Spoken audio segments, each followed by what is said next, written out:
what is best in life? To crush your enemies, see them driven before you, and to hear the lamentation of their women.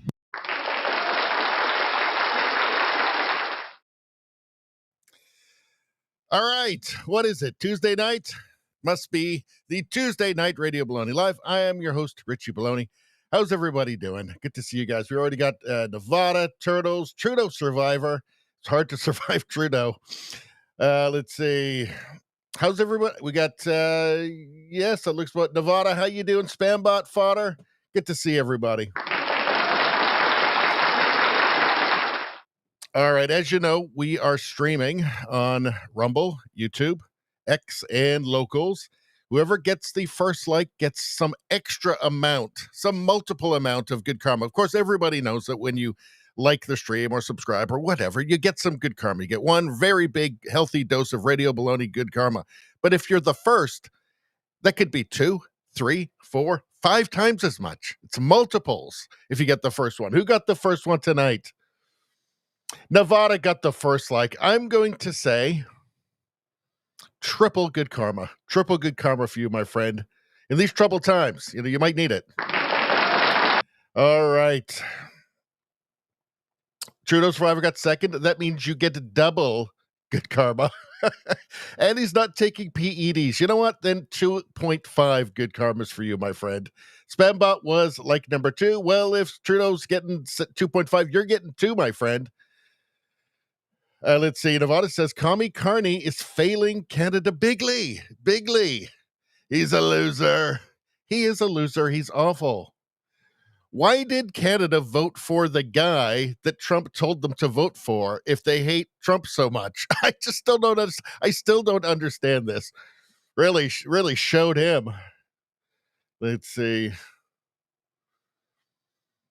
Trudeau Survivor says, I'm not implying that JJ beat me because of PEDs, just that I'm all that natty, all natural. Well, I don't know. I mean, it was in there very early for that first like, so I don't know. I'm suspicious.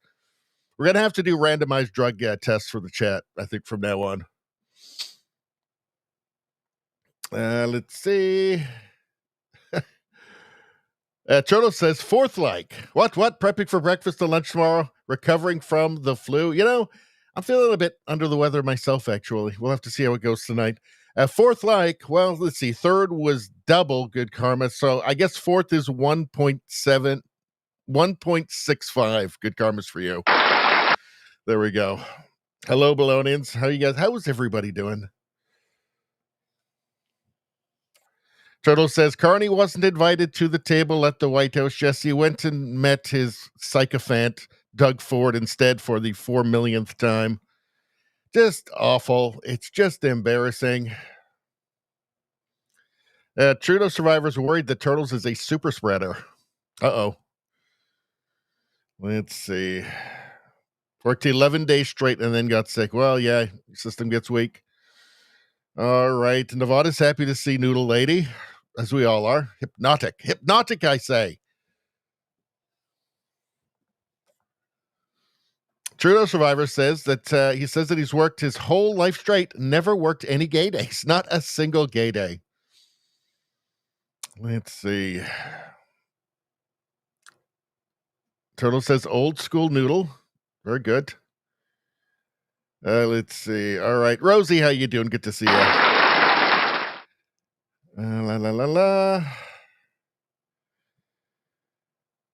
All right. So let's get into the menu tonight. Now, tonight, I have to stop. Well, I have a hard kind of stop time. Not necessarily super hard, but I definitely can't go any longer than 2.5 hours tonight. So, and then it's just tonight. Then we're back to regular after this. And then if we want to go 3 or 4 hours or whatever, we can do that after tonight. But tonight, yeah, I got to keep it down to 2 hours, 2.5 hours. We'll see how it goes. And then back to normal again. What are we talking about? Pierre Poilievre has won his seat in the by-election in Alberta, and he is going to be back in Parliament. And that's really where he really shines in Parliament. He does great in Parliament. I think it's going to be a problem for Mark Carney, who is not good. he's not good on his feet, and thinking on his feet. So I think this is going to work out well for Pierre Poilievre. I think that Mark Carney will probably skip sessions in Parliament quite often.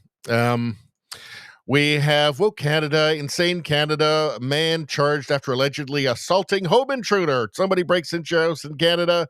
You better be careful. You better be gentle with your treatment of that home invader that's planning on doing God knows what to you and your family, because it's Canada. Because it's Canada. We'll talk about that. We've got some lunacy from the UK. This stuff has to go. This stuff the poison that this guy is spewing just has to go. It's not okay just to hate Western civilization anymore. It's not okay to be in the UK and hate the UK and hate the UK flag. It's not okay to be in Canada and hate Canada, US and hate US. Like, this stuff all just has to be go. This stuff has to be swept out of Western civilization. It is just poison and counterproductive in every single possible way. Mark Carney was not invited with the European leaders and Zelensky to talk about Russia, Ukraine, and that's not really even surprising. Canada has just been diminished to the point now after a decade of liberal rule. Canada is just nothing anymore. Probably nobody even asked, "Where's Mark?" They all know. Trump is saying the Smithsonian should portray America's brightness and not how bad slavery was. Well, this is a typical ABC News headline. Really, what he wants to do is to prevent the Smithsonian from spewing race communist poison all over everybody that it can. It has to be de-wokeified. And I will show you why. There's something that they don't mention. The ABC News, for some reason, doesn't mention in this article. Do you remember that whole Smithsonian race guidelines? Rational thinking and hard work are white values. Do you remember that? That's almost like something that would come out of like the Klan or something. It's amazing. But they meant it in an anti-racist way somehow. ABC doesn't mention that. But we will take a look at the Smithsonian insane woke race pamphlet. Yes, we're gonna take a look at the Ukraine-Russia stuff. Trump Putin, Trump Zelensky, of course. We're gonna go look at a couple articles talking about that. We're going to look at the Air Canada strike, which is now, there's a tentative agreement. Looks like everybody's getting back to work. We will look at that. The World Economic Forum, Danielle Smith, the Premier of Alberta, who I think is fantastic, and I think would actually make a great national conservative leader, to be honest. She's asked about the WEF here, and she does not hold back, and it's good. I want more of that, and it feels like nature's healing. All right. Woke mind virus. This is so interesting. It seems like certainly the mind virus is on the run a little bit, but not really against it, other than just the tired old stereotype tropes that we've come to know and loathe. Then we come to the last one, and there's like a bunch of stuff that you guys just send me that I don't even want to do it in the stream, but I have to because you guys send it to me. No, I'm kidding. I do like to put these on. You guys send me lots of good stuff. I take no responsibility for any of this, though. It's not my choice. There's something you see on here, and you go, "No, whoa, I am not okay with that. Not my fault. You have to blame yourselves." All right. Anyway, tons of stuff. It's all kind of a mixed bag. We got some comedy. We got crazy woke dingbats. We got dogs driving things. It's really awesome, actually. You guys are going to love it. Never stop believing. All right. Let's get back to the chat. Now what's happening?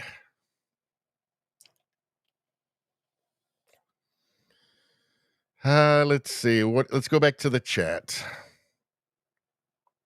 Back to the chat. Nevada's saying, "Thanks, Richie. I can certainly use it." Well, this is the thing about the Radio Baloney Good Karma, is that it's really pure. It's pure stuff. It's like the blue karma, like in Breaking Bad, but it's not meth, and it's good for you. And is it imaginary? Sure. But the imagination is a very powerful thing. So, I wouldn't neglect it.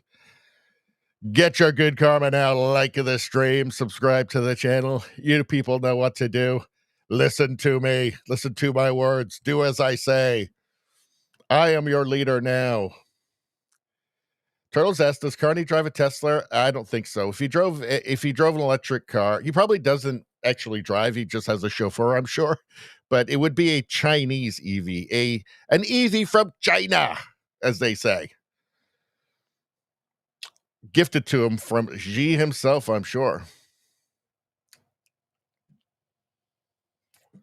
Rosie says, yes, what does Mark Carnage drive? I think he has a chauffeur that drives him around in his clown car. Clown car? What? Who said that? Rosie says, I hit the like button and immediately learned a new term, gay day. See, that karma's good stuff. Trudeau Survivor makes a great point here. Bromance between Santa Claus Carney and Ford is gross. It is gross. It's disgusting. Ford is a big fat fraud. And really, he's just a liberal. And I think his long-term goal is to try and undermine Pierre Poilievre, as he has been doing now since before the election, and then take over the Conservative Party himself.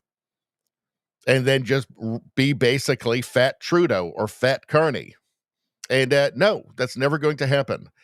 It needs to be understood. It needs to be understood that Ford, as leader of the Conservative Party, would be the death of the Conservative Party, that everybody would just abandon the party and just vote somewhere else, PPC, whatever, new party, I don't know. I'm not voting for that big fat fuck fraud, Doug Ford. Absolutely not. It will never happen. I would rather vote for Carney. I would rather vote for Greta Thunberg as leader of the, I don't know, Gaza Rainbow Party in Canada. I would rather vote for that than Doug Ford.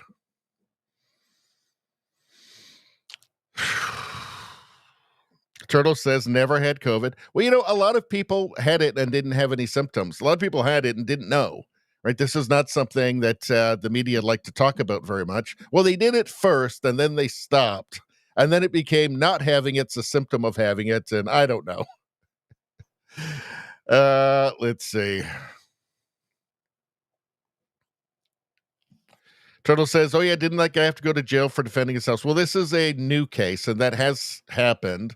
There's been a couple of trials, but I think both guys actually weren't found guilty. But it comes down to, in a kind of increasingly authoritarian, far leftist authoritarian country, the process is the punishment often, even before the punishment is the punishment.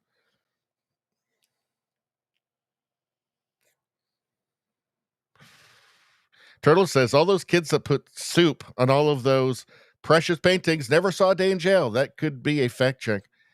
I don't think any of them did. That might be a good fact check for us to do at some point. Let's see. Nevada, hardworking, rational thinking, a racist, apparently according to the Smithsonian, which is why Trump has an executive order to de-wokify it, which is good. That stuff needs to be swept into the dustbin of history. Rosie makes a great point. I think we should call the WEF the WTF. Seems more appropriate. I couldn't agree more. Rosie needs a driving dog. We all do. And they actually can drive, which is an awesome thing.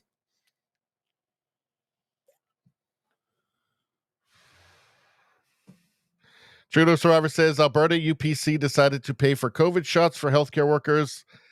That was announced today. Well, was it for ones that want it? I guess. I don't think there's no man. They're not forcing anybody to take it.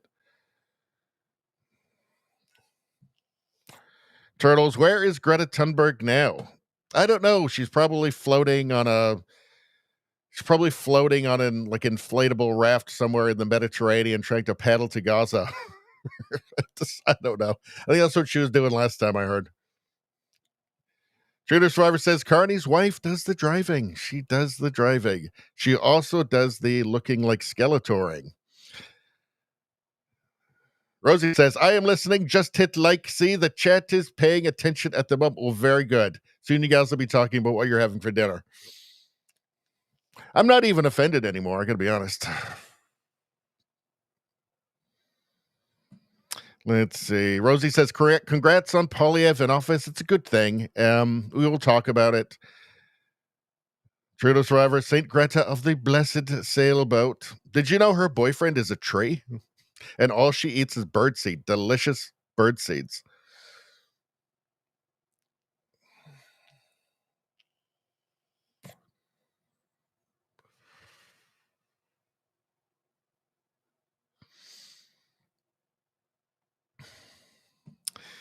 All right. Let's get started. So Pierre Poilievre has won the by-election. He is back in office. He's an MP again. It looks like his position as leader of the opposition is secure. He got 80% of the vote. There should not be any challenge to him going forward, I should not think. Breaking, Pierre Poilievre has been elected as the MP for Battle River Crowfoot and retains his status as leader of the official opposition. We are so back. So this is the comeback. And let's take a look here. So from Jasmine Lane, look at all those O's. While it's technically legal, I'm still shocked Elections Canada allows for our democratic rights to be made a mockery of like this. Yes, this is basically a very tired prank now, liberal leftist prank, where there's just like one guy who just keeps signing up like hundreds of people. They did this in the federal election. So you had they did this in the federal election with Pierre Poilievre in Carleton, where they just signed up like hundreds of people with no hope of even getting a vote, but just to make the ballot really long. It was like 4 feet long. It's just to mess with the process. It's really just a stupid kind of malevolent prank. And as you can see, they did the same thing in this by-election. As you can see, just all of these people, they didn't even show up to vote for themselves. The vast majority were signed up by the same person, by the way. And it's a joke. They had to change the rules around the election so that you don't even get a ballot. You had to write in the name. So if you want to vote for Pierre Poilievre, you had to write in Pierre Poilievre. So maybe they were thinking that because his name, not everybody knows how to spell his name, that would cause some problems. This has to be fixed. I mean, this is just, it's embarrassing, actually. It's just another embarrassment for Canada. Another embarrassment brought on by Canadian liberals. So something has to be done. These people should have to sign up, I don't know, get 500 signatures, something like that, or 1,000 signatures or something to be able to do this, because this is just embarrassing now. Let's move on. Okay, hold on. So it was amusing how much the media got involved. The media in Canada, the national media, CTV, Global, CBC, Toronto Star, hate conservatives. They hate Pierre Poilievre. We saw a lot of stuff like this. Pierre Poilievre's safe seat isn't so safe after all. Well, they got 80% of the vote. So pretty safe. Why was this? They kept pushing this Bonnie Critchley as an independent, basically just a crank. But the goal was to try and bring down Pierre Poilievre's vote so that everybody knew he was going to win. There was no question he was going to win this riding. Very safe conservative riding. So everybody knew he was going to win, but to try and embarrass him a little bit by bringing down the total considerably down from the 82% from the last election. And it ended up 80%. So, yeah, not really any difference. I guess they can say, well, it's 2% less, so Pierre Poilievre sucks. But yeah, I mean, it's a by-election. It doesn't make any difference. It's a very, very strong showing and a big vote of confidence for Pierre Poilievre. The media will be very, very disappointed about this. Pierre Poilievre's safe seat isn't so safe after all. July 17th, 2025. Yes, it was. It was the entire time. You're just lying again. So I want to show you this here. This is from November 5th, 2024. And Pierre Poilievre does. This is from November 5th. This is from November 5th, 2024 in Parliament. And Pierre Poilievre does very well in this environment. And let's take a look right now. Now you know his real agenda. He wants to distract from all the economic misery he's called at home. And so he uses divisions here at home. These divisions are the result of him. Under his leadership, we've seen a 251% increase in hate crimes, firebombings of synagogues, bullets shot at Jewish children's schools, 100 churches burned and vandalized, and now we see sectarian riots on the streets of Brampton. This never happened before this prime minister. Does he take ownership for the divisions he's caused and the violence that has resulted? Okay, so these are not softball questions from loyal partisan reporters, right? This is the kind of stuff that Mark Carney is going to have to deal with every time he steps foot in Parliament. My guess is that he's going to try and avoid it as often as possible. He is not going to thrive in this situation. He is not going to thrive. He doesn't like it. He doesn't like being challenged. He doesn't think on his feet particularly quickly. It's going to be trouble. Also, the other problem is a little something called reality, right? So I guess people could, put their head in the dirt, hide their head in the sand during the election, and we just don't like Pierre Poilievre. We don't like conservatives. We just want to vote. We want to vote liberal, but we don't like Trudeau. But here's this new Carney guy, and Rosemary Barton's teleprompter tells us that he's just great. Credentials.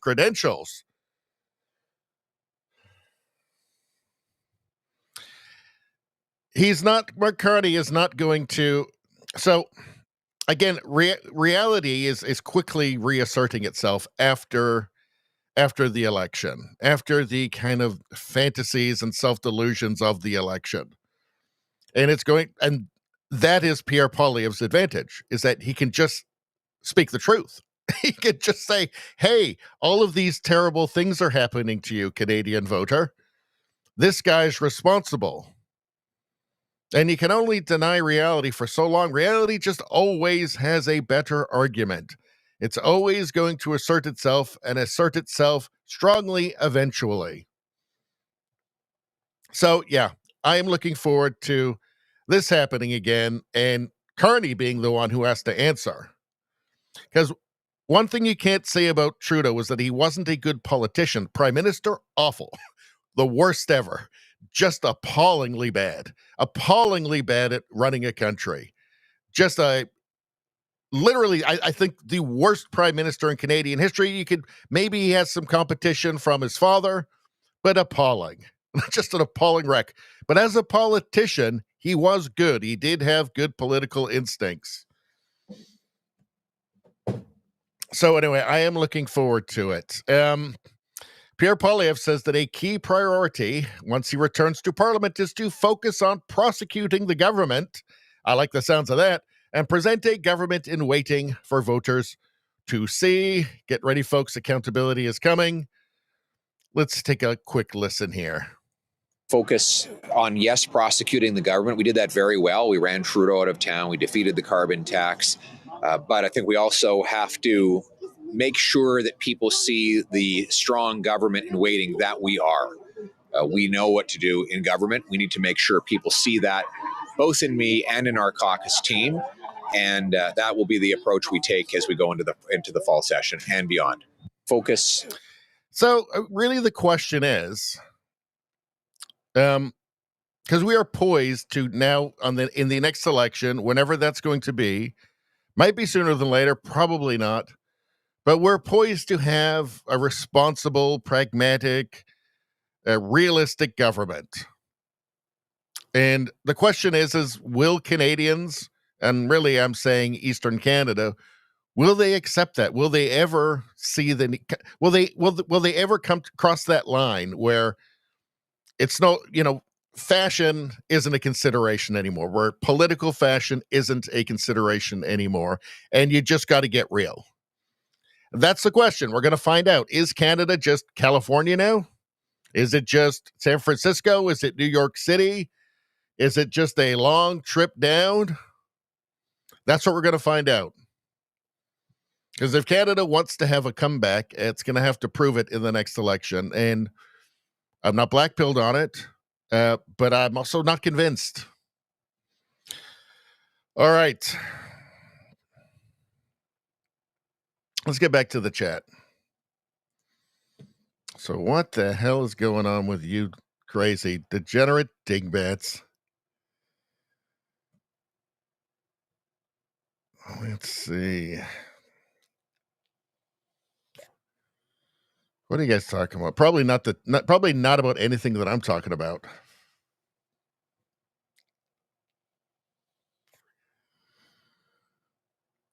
Rogue Thought, how you doing? Good to see ya.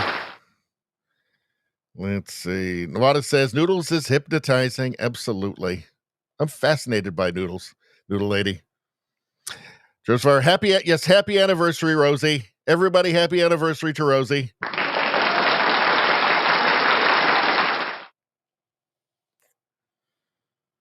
Let's see.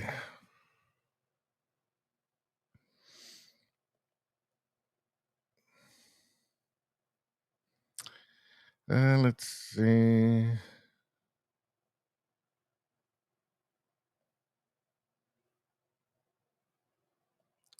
Rogue Thought, what's that red circle on their lapels represent? It's Remembrance Day. It's poppies, yeah.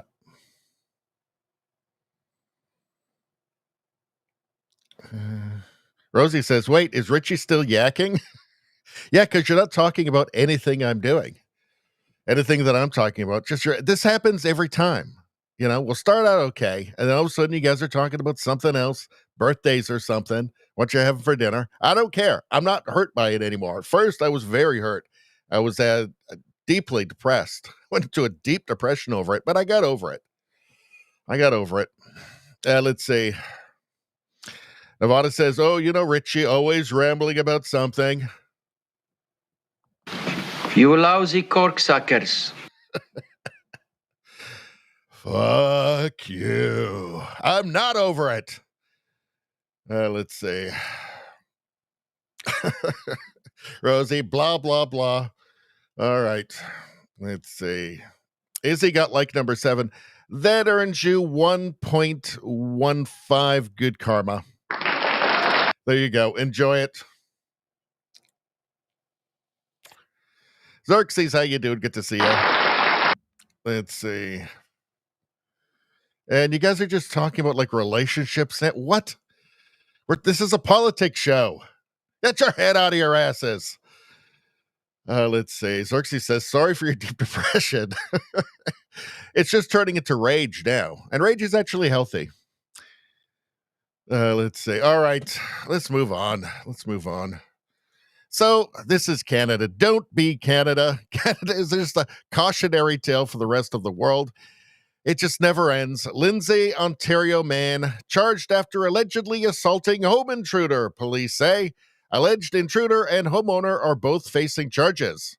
So this is August 19th, 2025.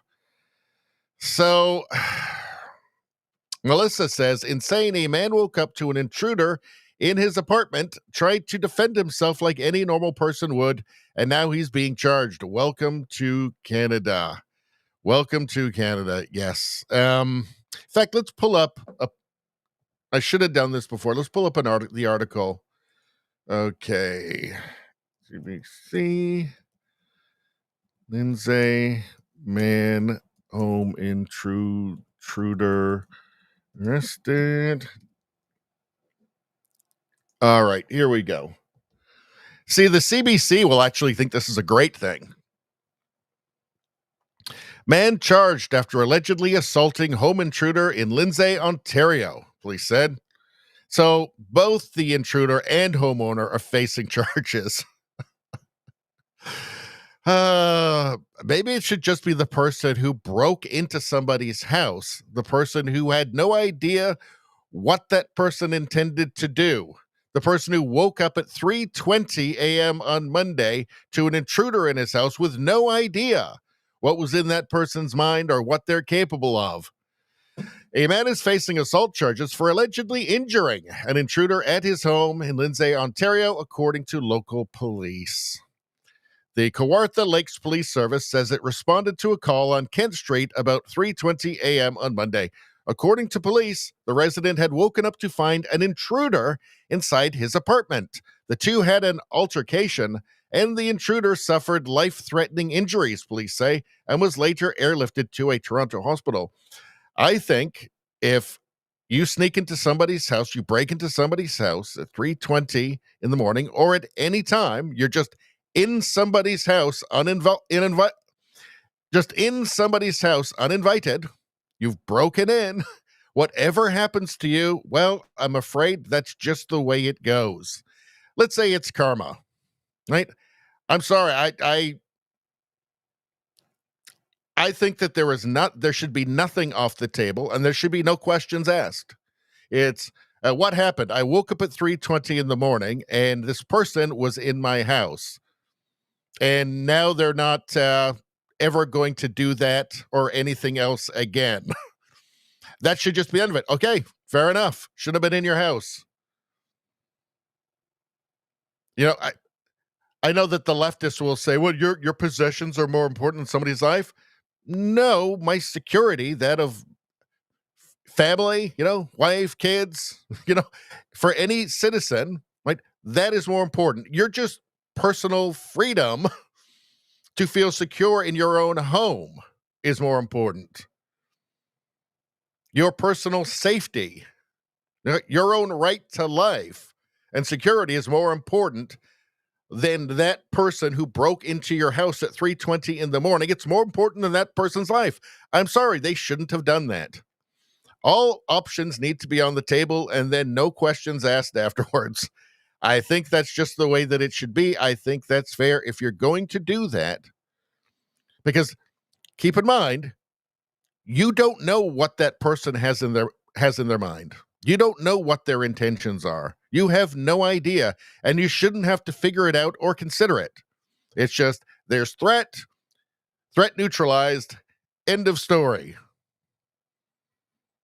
Don't do that. Police say the resident is facing charges for aggravated assault and assault with a weapon. He woke up at 3:20 in the morning and there was somebody in his house. Aggravated assault with a weapon? It just seems like self-defense. I mean, regardless of, not supposed to be, broke into his house. The rest of it's irrelevant. It's all just self-defense from there. The alleged intruder, 41, is also facing charges, including breaking and entering and possession of a weapon for dangerous purposes. So basically nothing, slap on the wrist. Probably the Liberals will give him money. Right?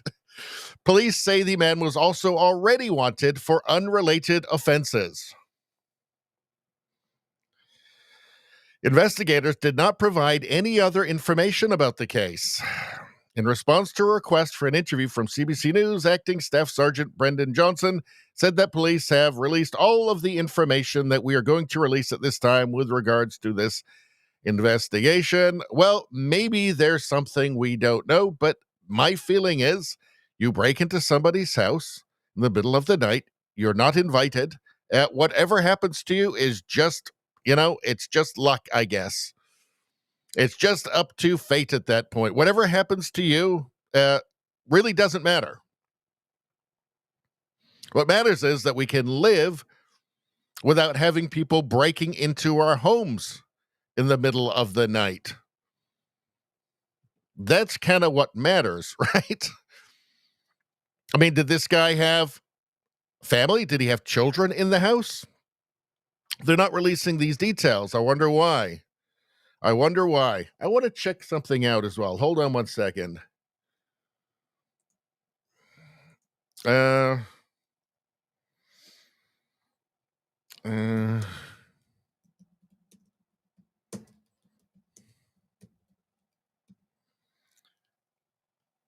Let's see. One second. I just want to check something out.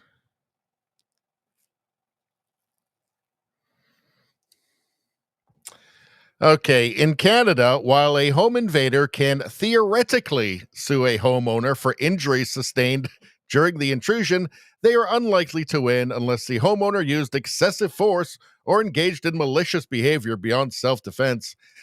I'm sorry, you broke into somebody's house. You broke into somebody's house. Whatever force they use is justified, in my mind.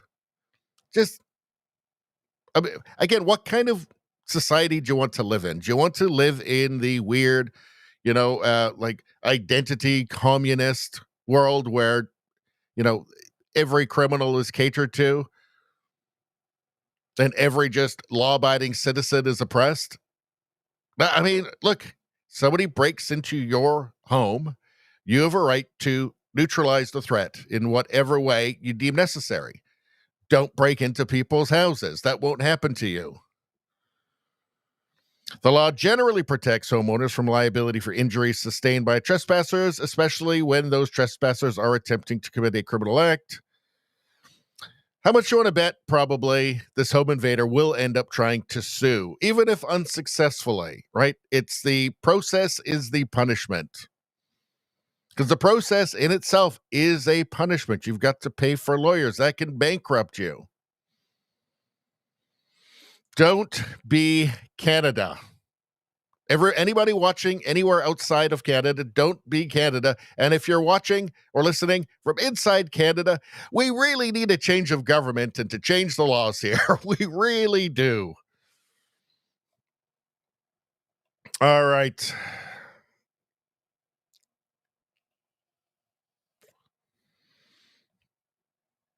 Let's see. And another note on woke Canada from Wyatt Claypool. Canada just got cut out of high-level NATO discussions, of which we've sent billions of dollars to, by the way, about Russia and Ukraine. And this is what CSIS just posted.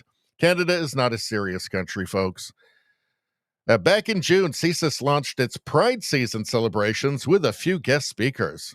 Thanks to the talented Two-Spirit, which is not a real thing, which was just like invented, I think, in like the 1990s, hoop dancer McKenna Rankin Guerin, the hilarious Canadian comedian Ava Val, who I'm sure is absolutely hilarious, and inspirational public servant David De Silva. So, oh, here we go. And here's CSIS. This is CSIS busy at work. Busy at work. Good Lord. I know there's a lot of good people.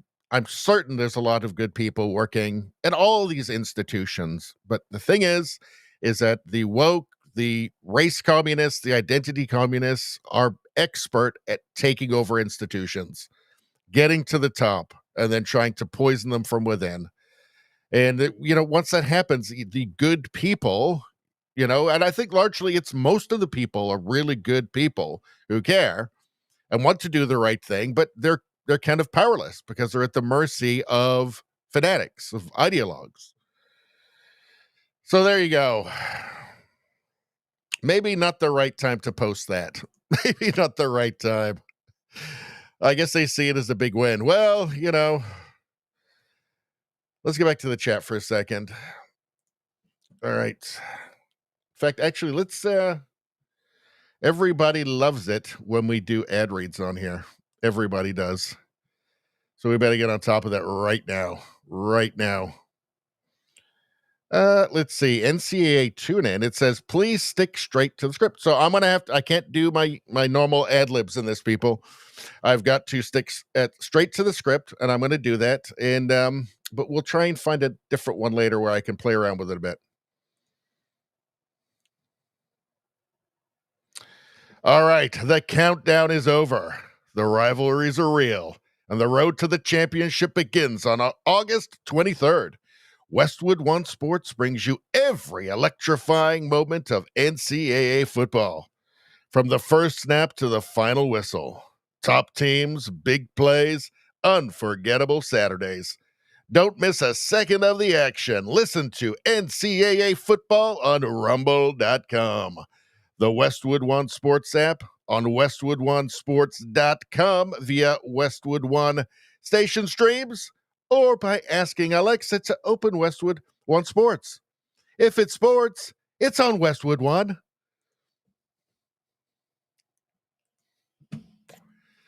There we go. There we go. All right. That was fun. I enjoyed doing that ad. I love Westwood One. I love it. It's beautiful. Beautiful. It's the best. Let's see. What are you guys talking about? What are you crazy people? You know, I should probably not spend too much time on the chat tonight because we got a lot to go through, and I got to keep it a little bit shorter tonight again. Just tonight. We had to do it on Sunday. We have to do it a bit tonight. Then after tonight, then we'll be fine. We can just go on all night if we want. But tonight we got to go a little bit shorter. Well, Intruder Survivor makes a great point. This is how messed up Canada is. The intruder would have left immediately if only the homeowner had left his car keys at the front door as instructed by Canada's police. It's hard to believe that's real. It's actually real. The police, where was it, in Toronto? Said, well, you know, really you should be leaving your car keys at the front door because it's just a lot easier for the thieves, the car thieves. They don't have to wake you up that way. It's real. It's actually real. What? Well, everybody was asleep. We turned into Clown World.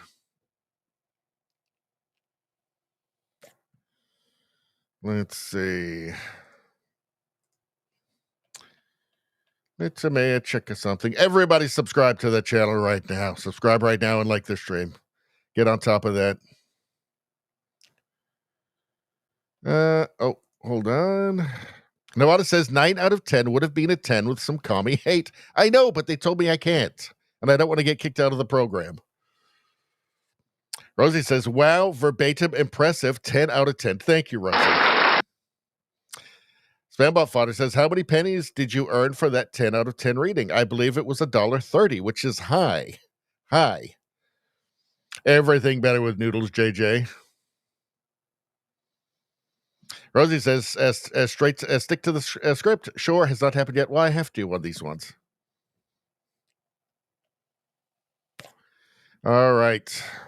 Ads always do come out better with noodles in the background. I hope Westwood One is okay with that. I'm sure they are. They seem cool.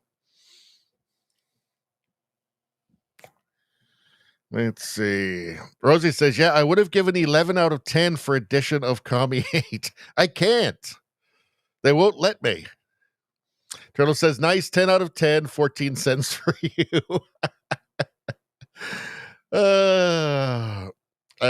Turtles, didn't Canada send the guns to Ukraine? Well, I think they managed to get some rifles, hunting rifles, and predictably, Ukraine says these are actually not weapons of war.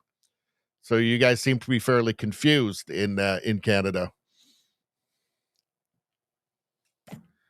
All right.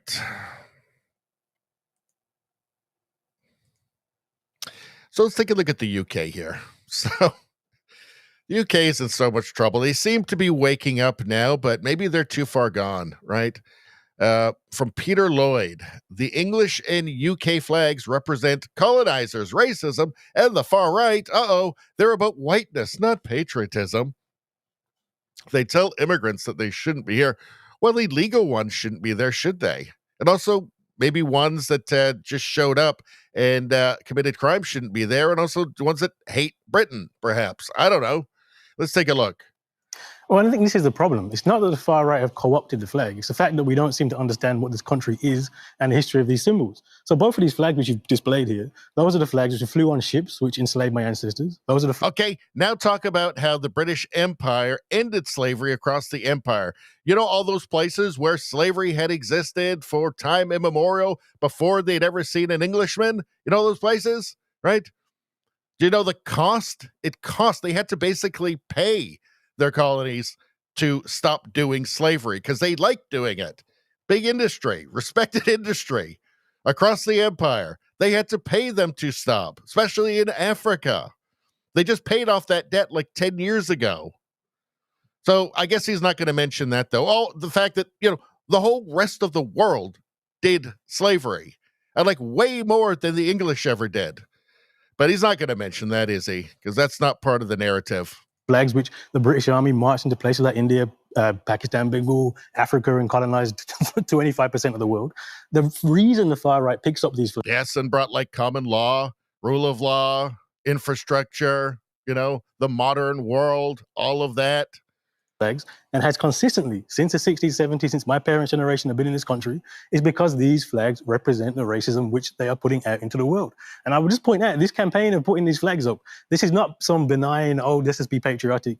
Go and search, Operation Raise the Colours, and you'll find the same far-right, Little England, this nonsense spewing about all the migrant hotels, that's about. Nonsense spewing about the migrant hotels?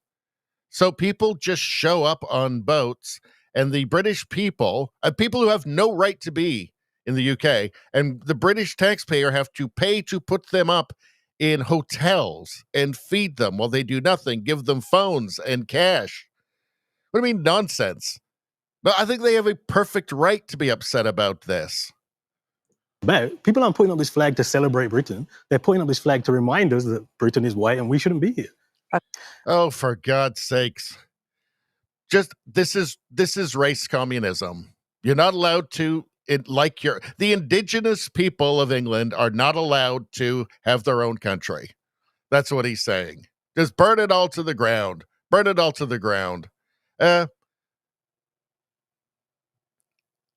problem is, the problem with rescuing the Western world is that these people have infiltrated into every institution, into academia. Academia needs to be cleaned out.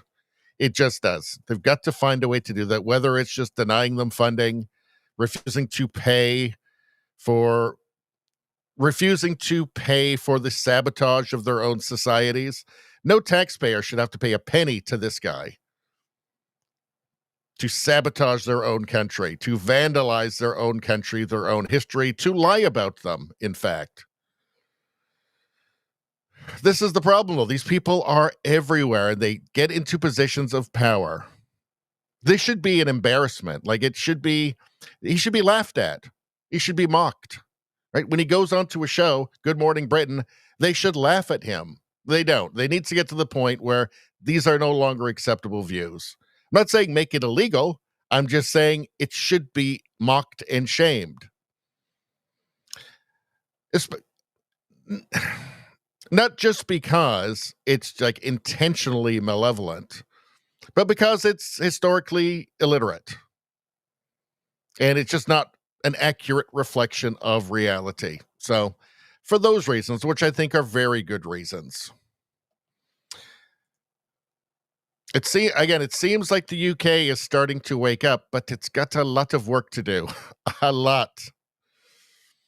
Here, from August 4th, local authority asked a British patriot to remove his flag because it was seen as disrespectful and offensive to his foreign neighbors. That's race communism, is what that is. Now, he took down the small one and he put up a big one. And good for him. And they need more of that. All right. Let's get to Mark Carney. So, yes, Canada isn't doing very well. It was not well respected under Trudeau. In fact, we were a global laughingstock under Justin Trudeau, and it's only getting worse under Mark Carney, the man who told us or Rosemary Barton's teleprompter told us that he knew how the world worked, and he was a great negotiator, and he has all of these contacts. Well, it's not working out so well, is it? David Creighton says Canada is becoming increasingly isolated thanks to self-identified European Mark Carney, who was humiliated by Trump yesterday due to Carney's double dealing. Carney was not included at the NATO leaders meeting in Washington, D.C. yesterday as a European, nor as an ally of Canada's largest trading partner, the USA.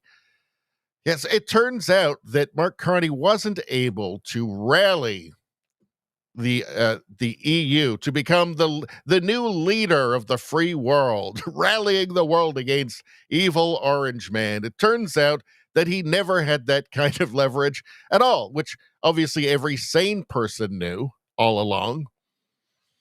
Not the people who voted for him, apparently, although at some point they're going to have to figure it out. Let's see. Mark, you look like you were about to. Yeah, it was a tell. As a European, as a European, I am a European, actually. Oh, you are? Yeah, Irish citizen. Yeah. So there you welcome. go. Welcome. Speaking as a European, I like to say following. speaking as a European. Well, it didn't help him very much, did it? Let's see.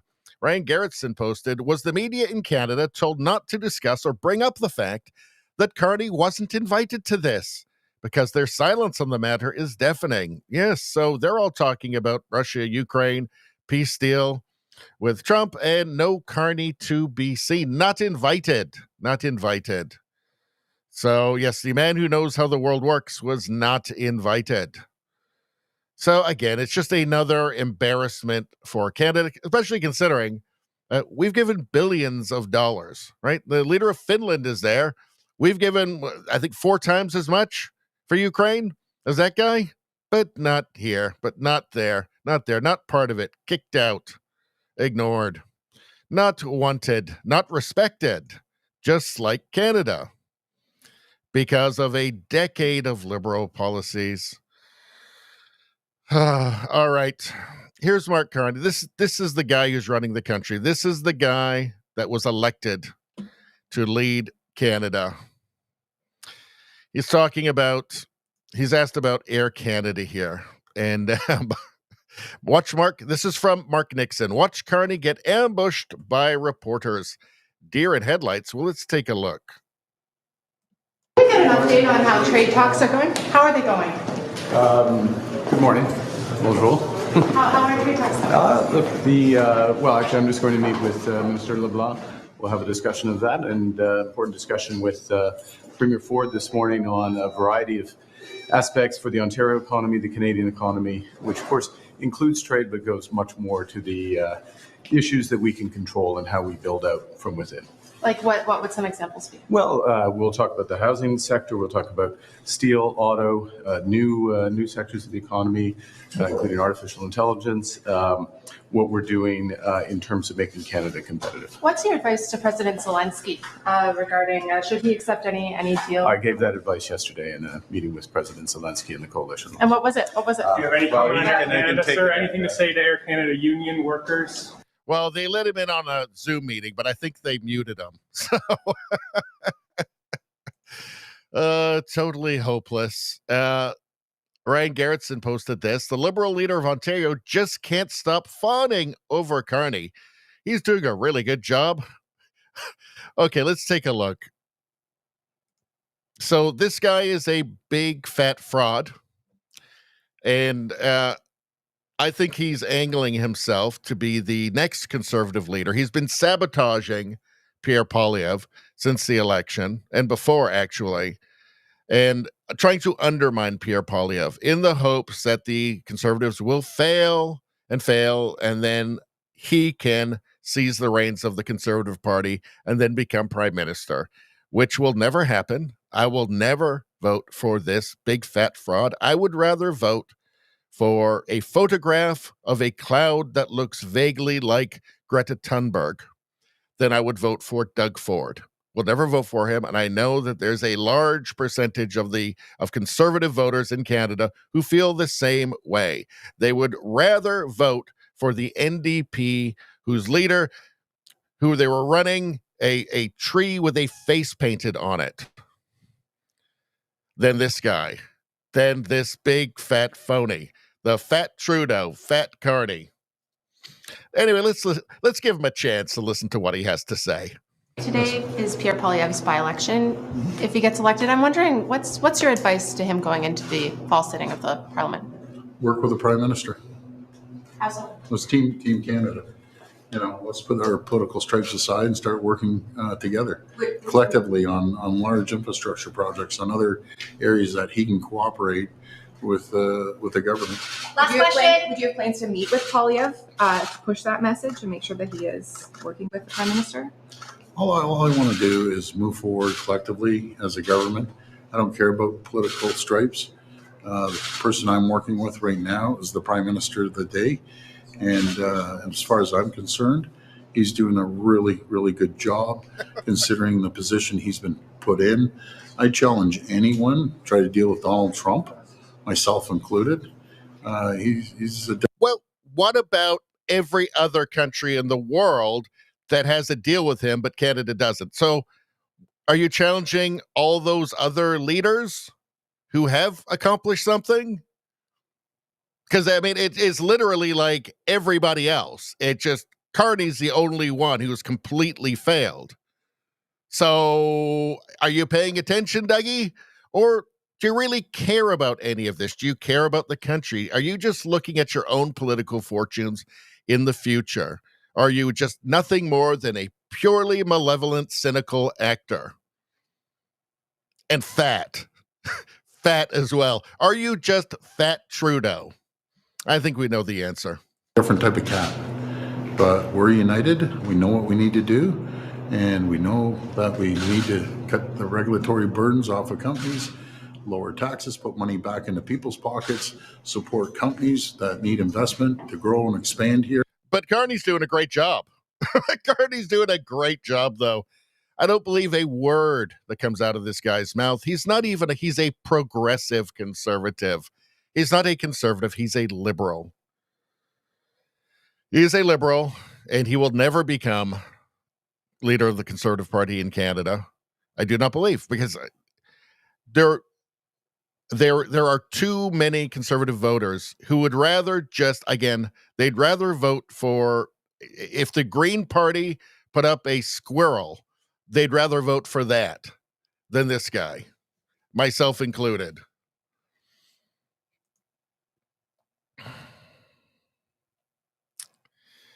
Ryan Gertson says, this man is a pathetic crotch sniffer.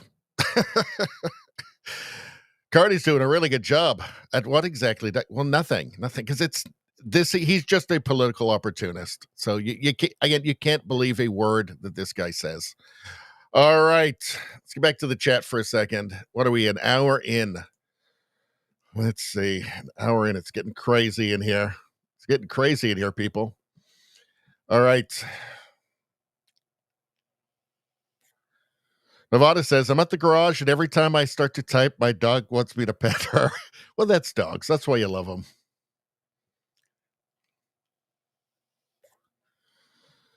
Let's see. Trudeau Survivor says, Canada is becoming North Canada with a K, like North Korea. Yep. Well, I mean, the Liberal Party of Canada is no longer your father's Liberal Party.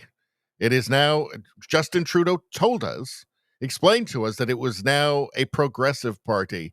It's a radical progressive party now. Let's see.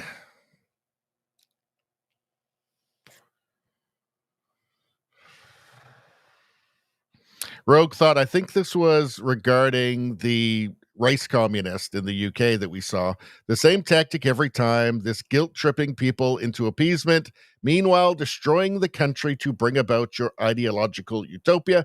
Absolutely disgusting. I could not agree more. Xerxes says, Britain, first country to make slavery illegal. Africa and Middle East still have slavery today. Well, Libya still has a sub-Saharan slave trade, open slave markets.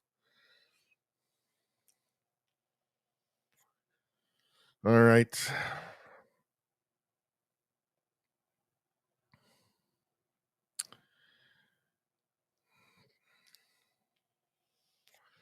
Rogue Thought says, by any means necessary, they will do anything to keep power. Yep.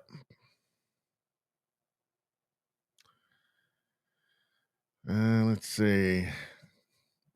Trudeau Survivor. Zelensky taking advice from Carney. Now that's funny. He probably just asked Carney for an extra 10 bill. And Carney just immediately agreed.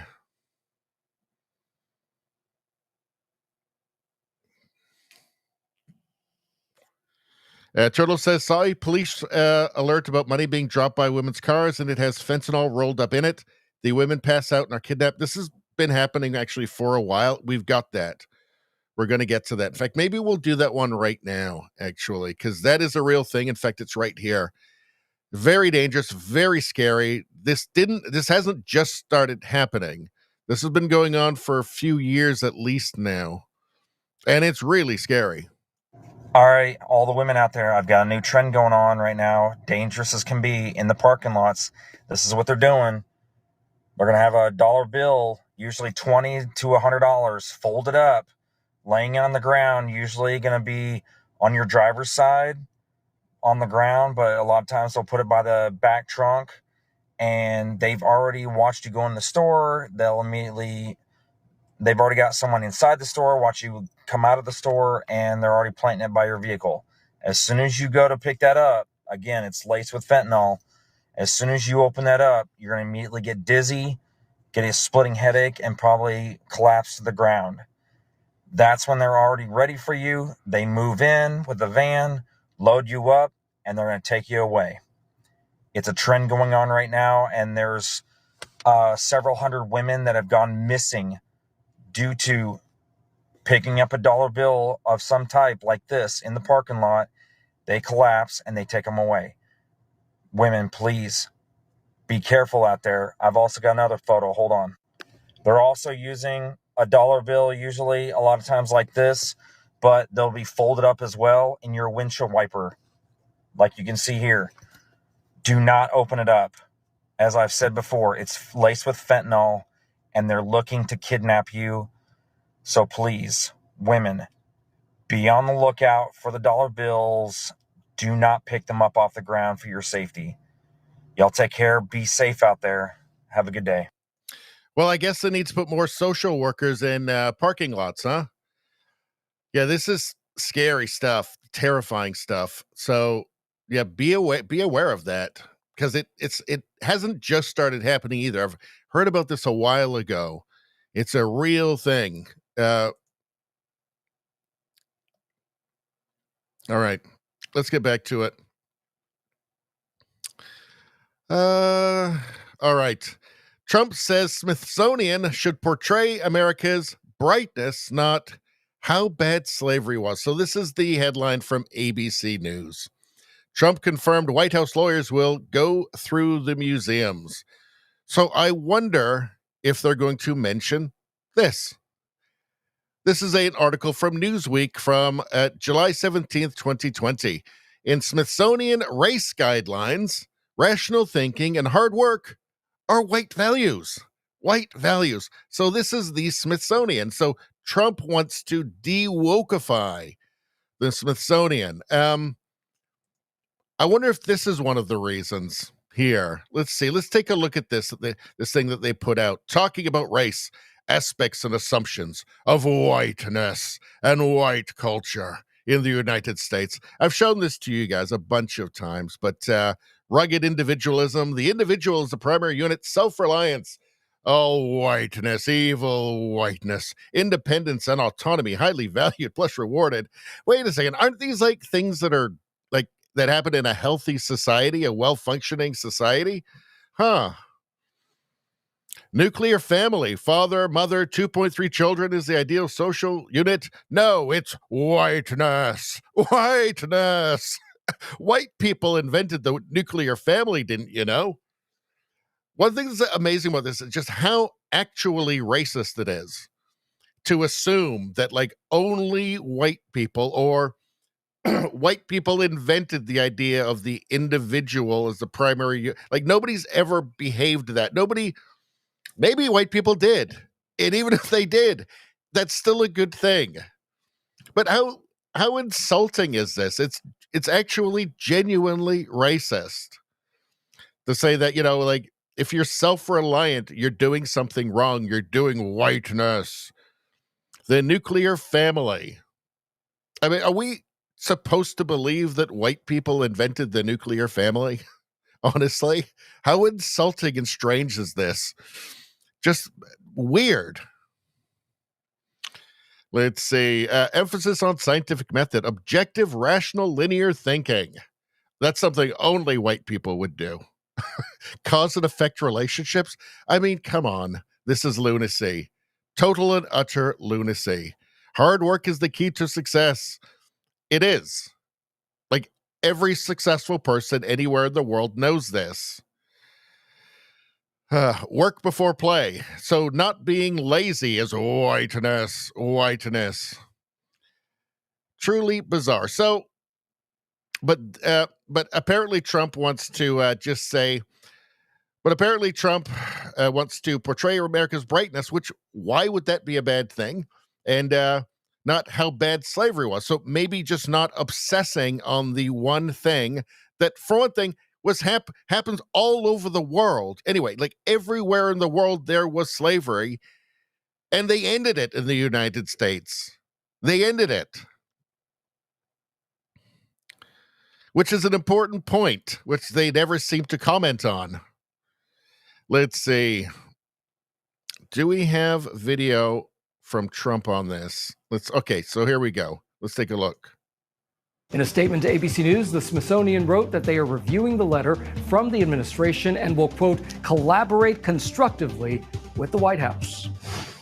And the statement from the Smithsonian goes on to say that the Smithsonian's work is grounded in a deep commitment to scholarly excellence, rigorous research, and the accurate factual presentation of history. Our next guest is deeply familiar with the administration of museums. Historian and retired professor of museum studies, Marjorie Schwartzer, joins us now. Marjorie, it is good to see you. Thank you so much for spending your night with us here.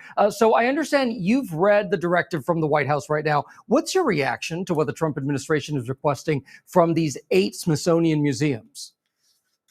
So thank you so much, Gio. I've actually read it several times, and it's very clear that whoever wrote it really doesn't understand museums, doesn't know how they work, doesn't know how they operate, doesn't know how exhibitions are developed. Shut up, Commie. Commie gets nothing. Tell me about how white people invented the nuclear family and how that's whiteness, and how objective, rational, linear thinking and cause and effect relationships are whiteness. And there's no problem to any of this whatsoever. I'm sorry, when the Smithsonian is putting out this garbage, this race communist garbage, I'm sorry. You get what's coming. Somebody should take a look at it and say, we need to reevaluate the leadership here. We need to reevaluate what this institution's priorities are, perhaps, because you did this. The Smithsonian did this. Okay, there's no denying it. It's not just my opinion. This is real. So when you do this, okay, yes, I'm afraid you've kind of lost your privilege to play innocent. I'm sorry. You're guilty. Guilty. And you do deserve to be looked at. You do deserve, like, what did Trump say here?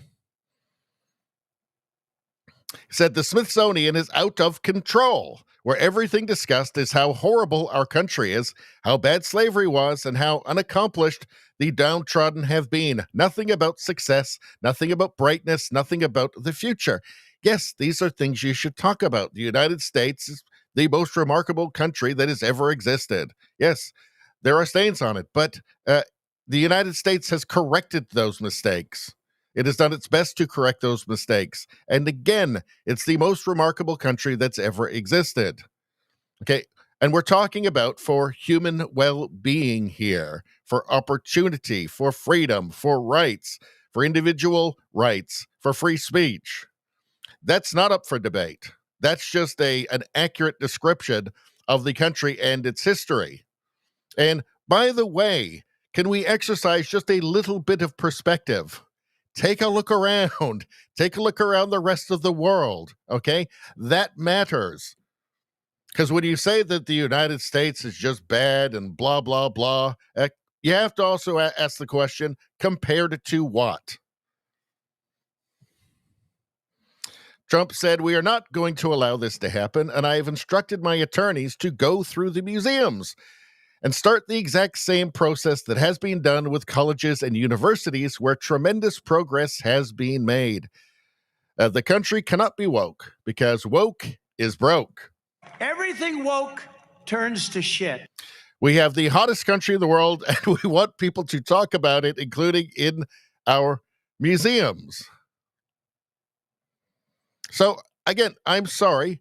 When you have this, aspects and assumptions of whiteness on white culture in the United States, pretending that the nuclear family is somehow racist because white people and, rational linear thinking, cause and effect relationships, these are all racist somehow. They're this white thing. that thinking hard work is the key to success is somehow obviously racist because of white culture and whiteness. You've lost your right to complain. You don't get to complain anymore, right? Your mess needs to be cleaned up, and Trump is going to clean it up. The Trump administration is going to clean it up, as they should. Taxpayers should not pay for the vandalism of their own country and their own culture. End of story. I find all this stuff just totally surreal. Like, it's just weird that it happens. Let's see. What are you guys talking about? I'm going to try not to stay on the chat for too long because we do have a lot to get through.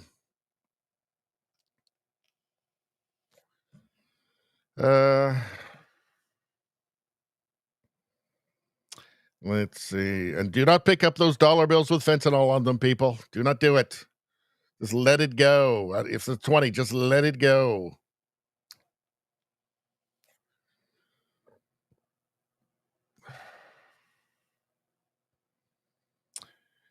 Let's see.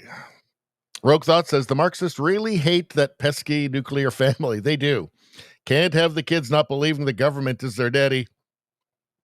Well, this is how you get the revolution, right? You break all of the bonds. Everything for the state. And Nevada says that shit in the museum is a disgrace. Of course it is. Xerxes says it's revisionist history created by Marxist academics in quotes. They learned from Stalin and Mao. Yeah, and they know that it's ahistorical. They don't care. It's about power. It's not about the issue. It's about the revolution. It's always about the revolution. 100%.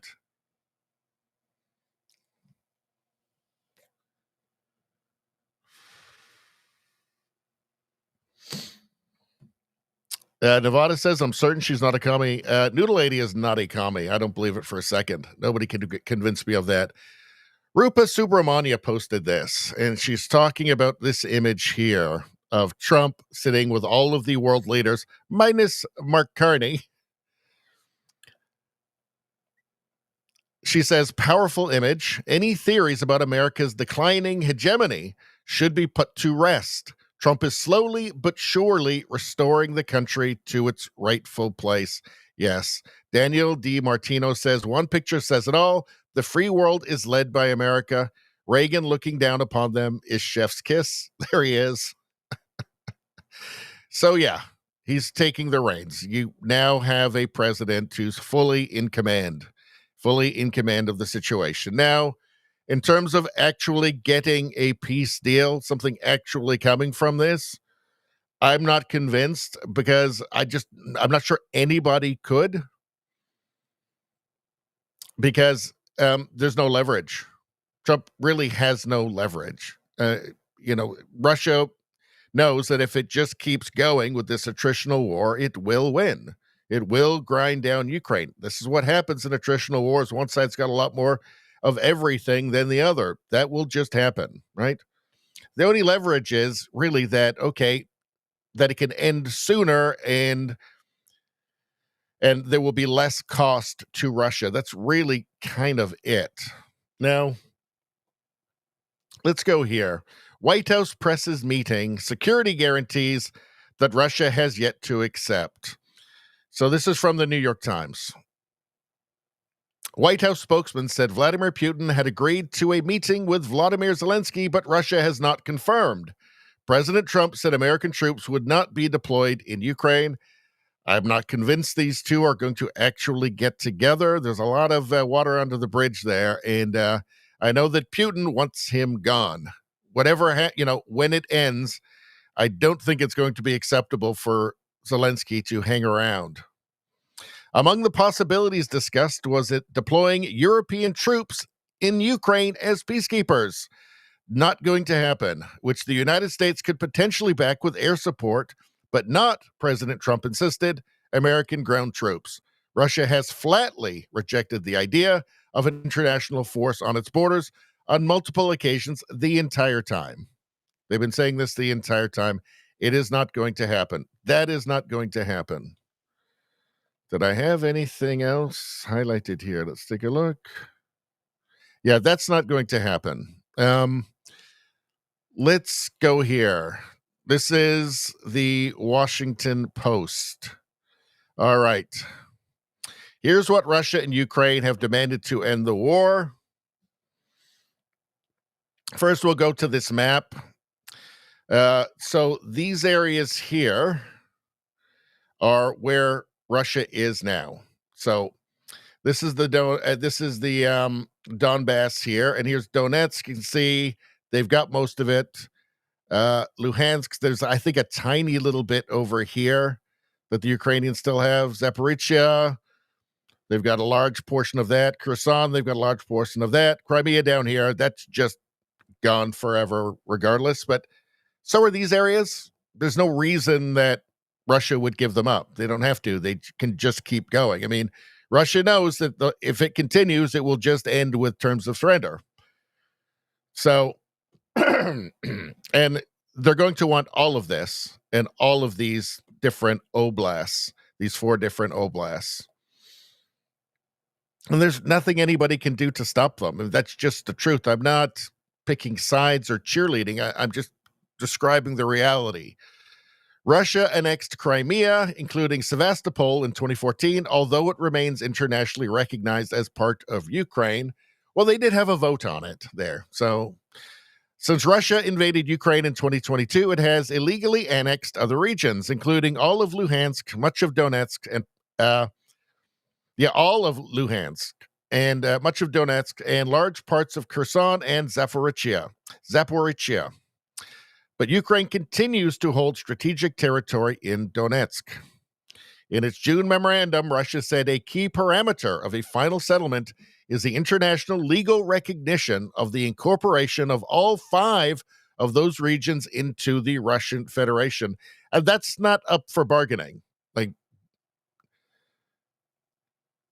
Russia's terms also include demilitarizing Ukraine, which would leave the country with a small army incapable of deterring future attacks. Moscow's demands as of June included establishing a maximum number of Ukrainian armed forces, weapons, and their permissible characteristics. The Kremlin also said it would need confirmation that Ukraine did not possess and would not accept nuclear weapons. Well, that's one that nobody's going to be crazy enough to give them nuclear weapons in the first place. But demilitarization, that's just Russia is going to demand that. That's something they're just going to get one way or another. Neutrality of Ukraine, a refusal to join military alliances and coalitions, as well as international treaties that break neutrality. Yeah, that's non-negotiable for Russia. Zelensky has said he sees eventual Ukrainian membership in the alliance as a key security guarantee. So they're not getting into NATO. That is not going to happen. Ahead of this week's meeting, Zelensky also said he considers EU accession to be part of security guarantees. Also not going to happen. Non-negotiable with Putin, and Putin holds all the keys. Again, I'm not cheerleading or anything like that. These are just the realities, right?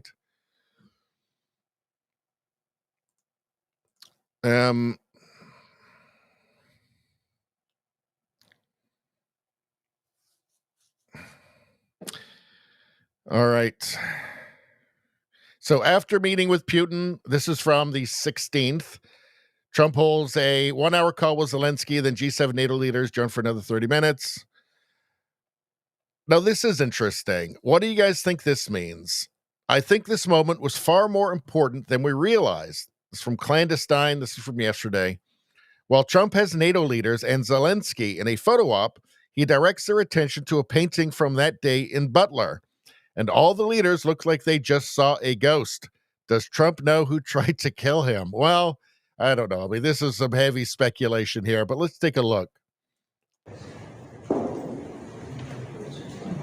a good day. That was not a great day.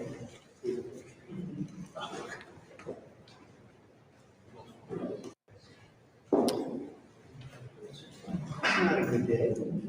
That was not a Well, he's saying that to Zelensky.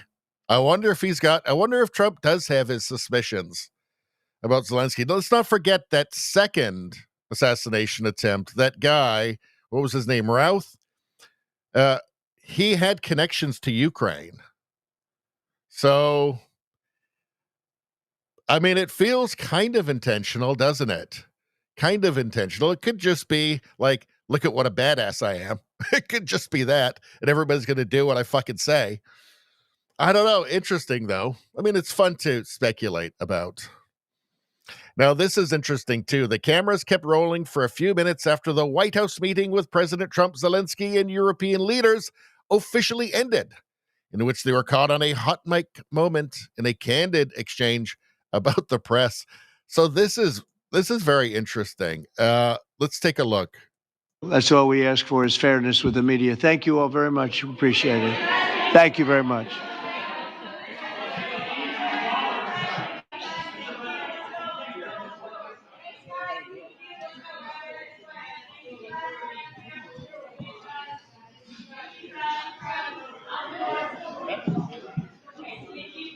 No, thank you for being so fair.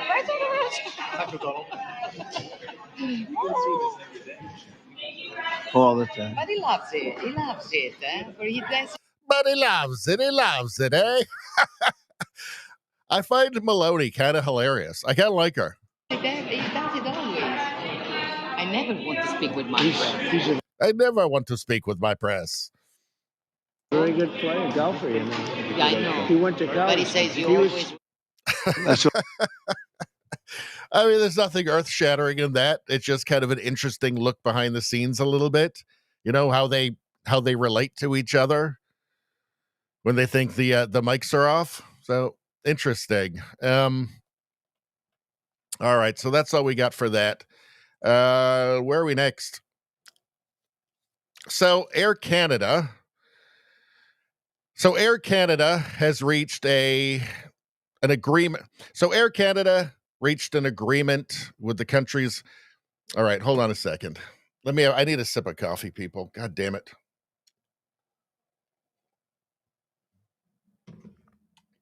All right.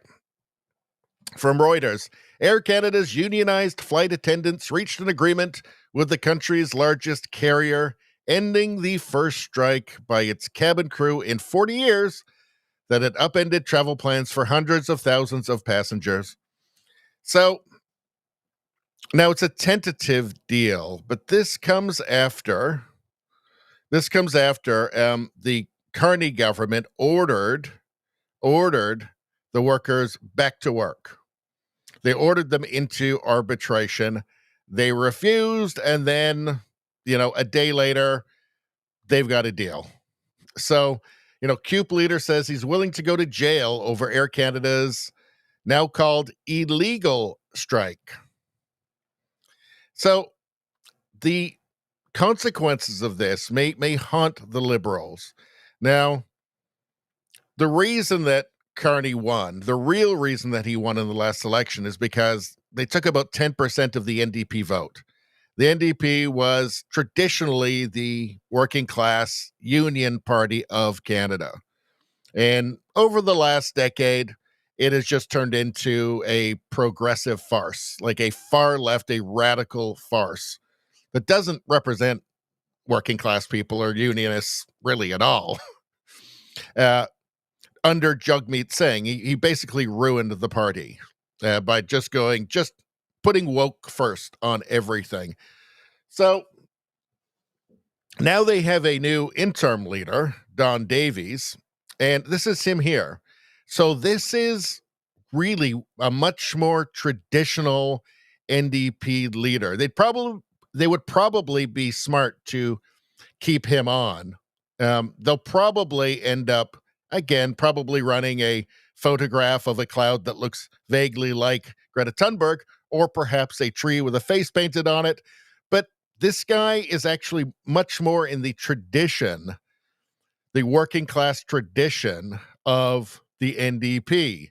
So the NDP can make a comeback if with somebody like him, if not him, somebody like him, and start to claw back some of that 10% of their vote that they lost to the Liberals. Because without that, Carney didn't win. Carney would not have won. And that's what's interesting. By mandating the union workers, the Air Canada workers, to go back to work, to break their strike, how will that affect that migrated NDP vote? Will they migrate back? Some of them certainly will. How many? This is an interesting thing, but let's listen to him here. Everybody gave concessions to this company when they needed it.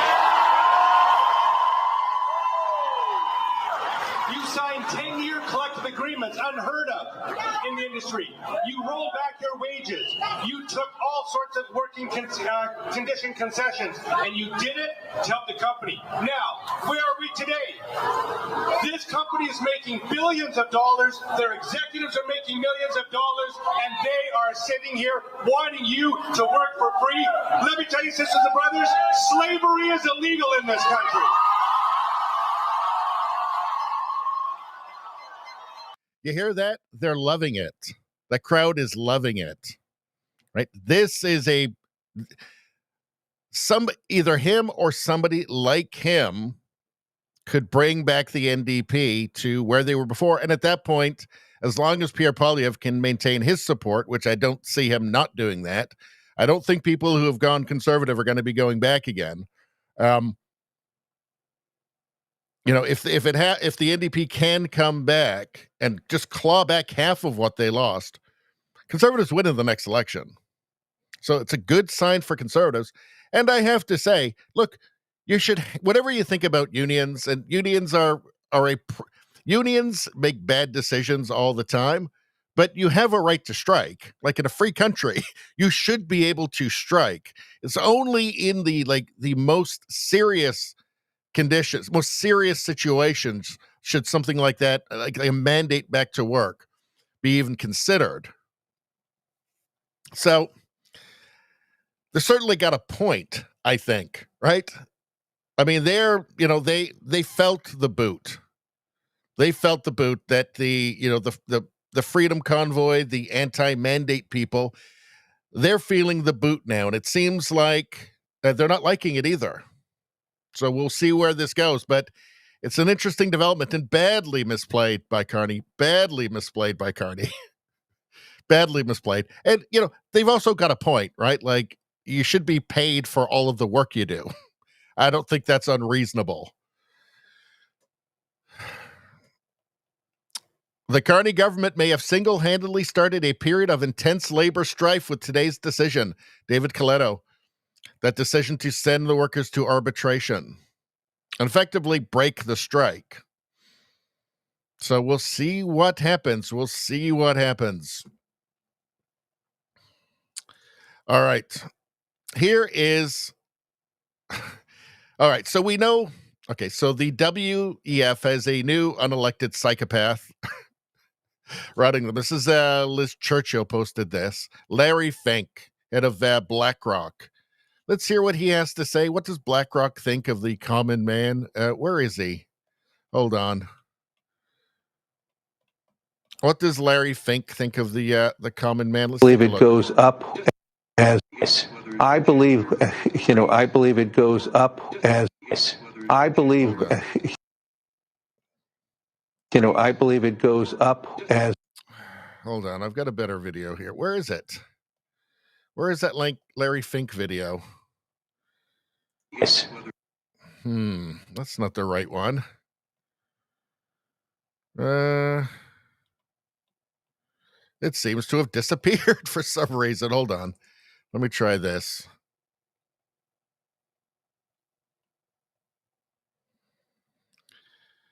All right. Well, I did have him. All right. Well, anyway, let's not worry about that. Let's listen to Danielle Smith. She's asked about the World Economic Forum and where she stands on it, and if she wants these unelected globalists having any influence over Albertans' lives. Let's take a listen. Tomorrow, I've never been to one of their events. What are your views on the World Economic Forum? Well, I'm not a young global leader of tomorrow. I've never been to one of their events, and I look at Pierre Poilievre saying that he doesn't intend to go to their events and doesn't intend to have his ministers involved in them either. And I take the same view. But why? You're still not explaining what your views are on the World Economic Forum. Like, what do you find distasteful about it? I guess I find it distasteful when billionaires brag about how much control they have over political leaders, as the head of that organization has. And I think that that is offensive. The people who should be directing government are the people who vote for them. And the people who vote for me and for my colleagues are people who live in Alberta and who are affected by our decisions.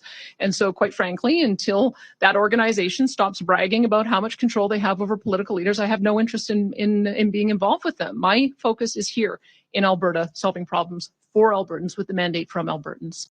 What are your views on the World Economic? See, that reporter is baiting Danielle Smith there. She's trying to get some red meat for her liberal audience, right? So to prove that Danielle Smith and all conservatives are crazy conspiracy theorists, totally unreasonable, I don't think she got what she wanted out of this.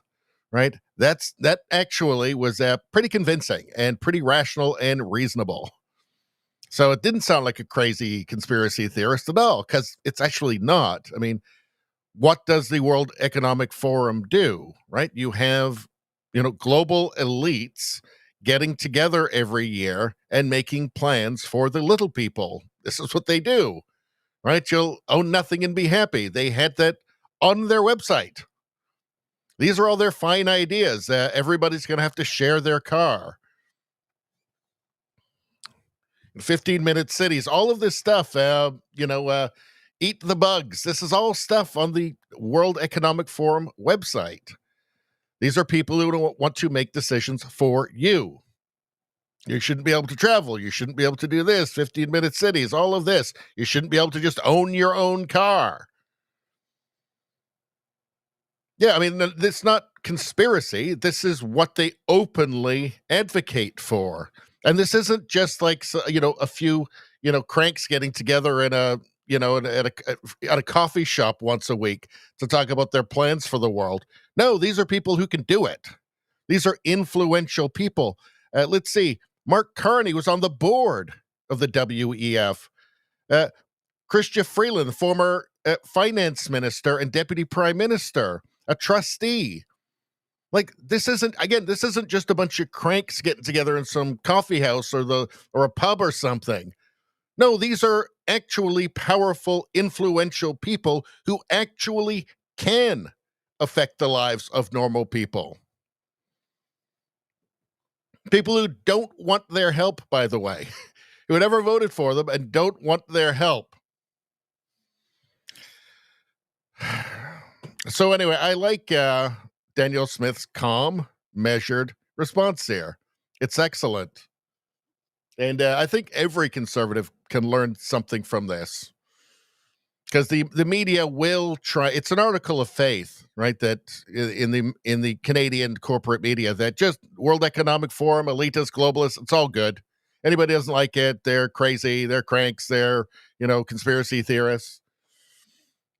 So this was very good. All right. They do see it as a bludgeon, something to bludgeon, a weapon they can bludgeon their political opponents with. All right. What are we, an hour and 35? Quickly, I'm going to get back to the chat, see what you guys are saying. By the way, if you're not subscribed to the channel, subscribe to the channel. Go ahead and do that now. Also, like the stream. Big deal. You get free karma when you do that. Everybody knows that. It's wonderful. Everybody loves it. What do we got next? Do we have an ad read? Rumble Premium? Everybody loves that. Let's go right now.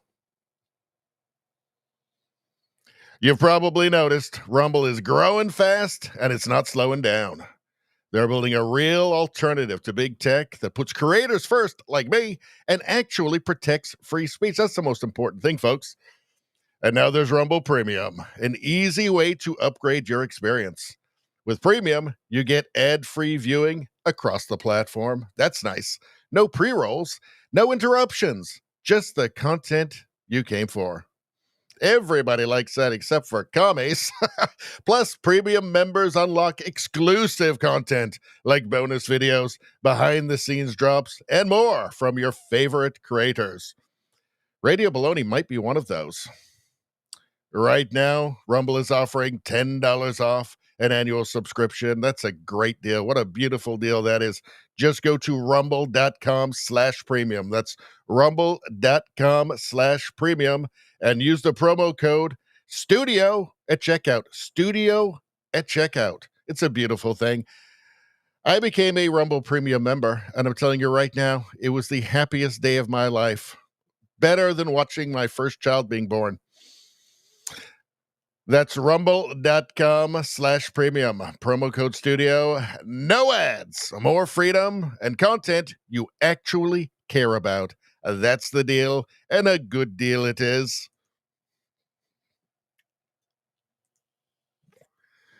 How about that, folks? That was some professional ad reading right there. Let's see. Nevada says, Klaus bragged that he had most of Parliament. Well, Klaus bragged that he had penetrated Trudeau's Parliament. And maybe he penetrated Trudeau. I don't know. I don't know what happens. I hear Trudeau's one of Katy Perry's backup dancers now. That's what I heard. Let's see. Trudeau Survivor says you could hear the commie fry in the reporter's voice. You could. You just feel that kind of anger, that seething anger and resentment in her voice, couldn't you?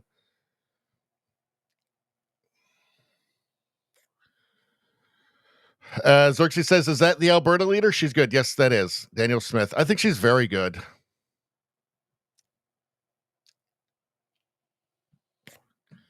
Let's see. Turtle says, I'm a union member, Teamsters.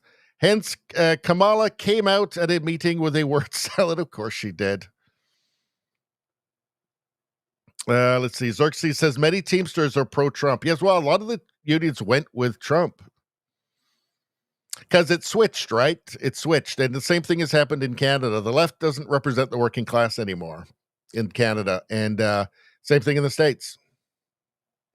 In fact, they actually hate and despise the working class because they don't have communications degrees. Turtle says unions are different everywhere. Xerxes says, too bad most of them were taken over by communists. Let's see. I mean, if you want to know the real issue, why things have come to a head, it's because under a decade of I almost said communist rule. Silly me, Freudian slip. Under a decade of Liberal Party rule, the country's been destroyed. Like inflation, housing, food, just those alone have made life unlivable. Formerly, what would have been livable wages are not anymore. So this country is being gutted, and you're going to see more of this because what are people to do? I mean, their only recourse is to just strike, say, well, we need more money somehow. It's only going to get worse as Mark Carney continues to loot and vandalize this country. Let's see. All right. Let's see. Turtles communicates with trees and homeless. That's nice. That's so nice. Rosie said, excellent ad read. Needs more commie hate. 9.8 out of 10. Well, that's still pretty good. Let's see. Rosie says, Rumble ad, no ads. Did you just read an ad? I just read an ad. Of course I did. Everybody knows that. Let's see. Xerxes says, Kamala was recently speaking her word salad. Still can't her husband help her. I don't think they like each other very much. And she's drunk all the time. That's the problem. She's always hammered. All right. What are we? An hour and 40. Okay. We got to keep moving here. From the woke mind virus files, Colin Wright posted this. And the thing about the modern left is that they've had it so easy. Really, the answer to every question was racism, white people. That was it. And it worked for a long time. It's a magic spell, right? That's supposed to shroud your mind with confusion and fear. So you just look down and say, oh, I guess so. Well, I don't want to be whatever you called me. The spell is broken. Colin Wright says this ideology is on the way out. It's still widely believed and entrenched in many institutions, but its intellectual vacuousness is being exposed every day for all to see. They have no coherent argument, just snark and sanctimony. We've had enough snark. See if you notice any snark and sanctimony in here. Let's take a look. So this kid here is really smart, and he's seeing through the programming and the propaganda. The magic spell's not working on him. The snark, it's all performance. It's offense. It's shame. It's all the things they've been doing. It's all part of their menu of magic spells. But again, the spell is breaking, and it's breaking fast. It's got nothing, right? It just all appeals to emotion, shaming, and a bunch of unfounded assertions. That's all she's got. And it feels like fewer and fewer people, and it's demonstrably not true. It's ahistorical, but this is what they have, right? Grounded in the reality of, what did she say? They always throw this false assertion. There's no way to see. You see how this goes? It's circular logic. It's pure nonsense. Operate in an organically racist way. Do not cut me off. When it is really aggravating to listen to, right?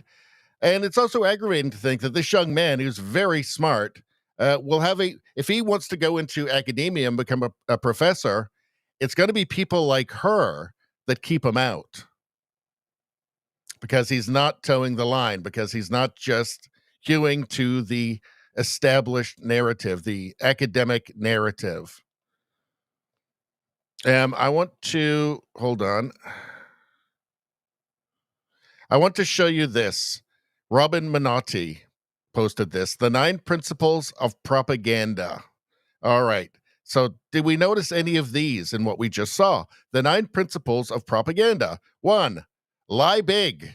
Big lies work better than small lies because the masses won't believe that anyone would lie about that. We could also bring in the mass unmarked graves hoax in Canada. That's one where a lot of people just simply wouldn't believe they would lie about that. Yet they are. Focus. Don't make it complicated. Ignore history. Keep it simple for simple minds. I think we saw some of that. Ignoring history part. Repeat. People cannot tell the difference between facts and familiarity. The same words repeated over and over will become true in their minds. So that's what she's doing. She's just making these assertions over and over again, hoping that they become some sort of facsimile effect. Blame. Never credit the other side. Always blame, debase, defame, and dehumanize. Provoke. Outrage, fear, and resentment are more powerful than reason, logic, or facts. Crisis. Issues must be life or death, good versus evil, love versus hate, us versus them. Urgency defeats objection. So, emotional appeals. Here, emotion. A person might question facts, but they will never question their own feelings. Go emotional. Pander. Praise allies generously. Demonize all who disagree as having bad intentions or non-expert. Well, there we were with the, she doesn't want to accept statistics that she doesn't like. No limit. The victor's morality won't be questioned. Morality is for losers. Well, I did look this up. Now, this is on Wikipedia. These are Wikipedia, this is on Wikipedia. Wikipedia has a very big left-wing bias, as we know. So median household income in the United States, Asian Americans well at the top almost 100,000. Below them, whites, 74,000, right? So whites are only getting 75% the median household income of Asians. That would not happen in a white supremacist society. That would not be allowed to happen. It simply can't. This is proof that the United States is not systemically racist. This could not happen in a white supremacist society. It couldn't. There would be laws to prevent this, right? This is all the evidence you need to know that she is lying and that she's a grifter. Intraracial crime. Data shows that most homicides involve victims and offenders of the same race. For example, one study found that in 80 to 90% of Black homicide cases, the victim and offender were both Black. This is not controversial, right? This is something that everybody knows. It's just reality. But these people are, reality is their enemy. These are people that are not trying to inform, they're trying to manipulate. Everything she said was manipulative. Everything. And she won't stop, by the way. She'll keep going. She'll keep grifting it as long as she can. She doesn't care if her ideas hurt this young man. Could not care less. It's all about ideology. And also, it's a career. It's an industry. Right? I think they probably are fearful that their industry might go away. But the money might stop rolling in. Here, from End Wokeness posted this. Joy Reid. So she's not on MSNBC anymore. So I guess they got I guess they got sick of her awful race communism. But she's still at it. Whites can't invent anything, she says. And they stole the ideas from blacks, she says. I feel like Joy Reid probably knows this is false, but she just can't help herself, or just doesn't care, or is a psychopath. I don't know. They can't fix the history they did. Their ancestors made this country into a slave hell. But they can clean it up now because they got the Smithsonian. They can get rid of all the slavery stuff. They got PragerU. They can lie about the history to the children. Well, here's the thing. They're not going to get rid of all the slavery stuff. They're just not going to make it entirely about demonizing the United States, the founders, the history, the culture, and the people in the United States now, and just white people generally. So that's what the actual issue is. They can't originally invent anything more than they ever were able to invent good music. We black folk gave y'all country music, hip hop, R&B, jazz, rock and roll. They couldn't even invent that, but they have to call a white man the king because they couldn't make rock and roll. So they have to stamp the king on a man whose main song was stolen from an overweight black woman. They can't fix the history. This is just delusional. By the way, who created the scales, the music theory that like blues music was based on, by the way? Who created that? I don't know. I mean, it just is this somebody who actually believes it all? Or is this somebody who's just a psychopathic liar? Like just a purely malevolent force. I don't know. Does it even matter at some point? Does it even matter? Yes, white people can't invent anything except the modern world. Only that. It's so pathetic. I think you guys sent this one in. Let's see. Jebra Fauché says, don't say they all look the same. As you can see here, all liberals look completely different. And yes, I'm being sarcastic. I think we actually covered this a long time ago, but let's take a peek.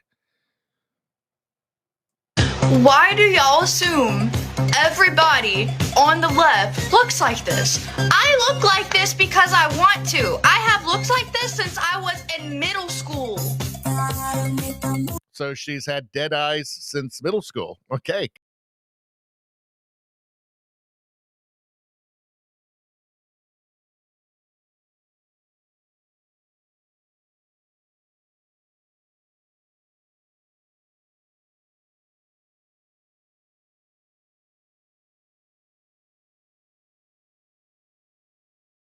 is that, in the 70s, you had, the punks who kind of dressed weird and crazy and stuff and looked like a total mess, but they grew up. It's like these people aren't going to grow up. It seems like they're not going to. They're just going to keep doing the same thing and being a mess and deciding they were born in the wrong body and all the rest of it. I don't know. I just feel bad for them. I feel sad for them. All right.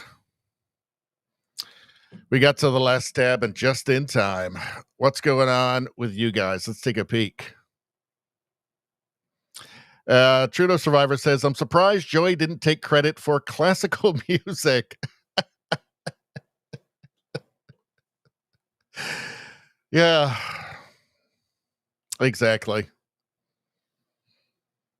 Let's see.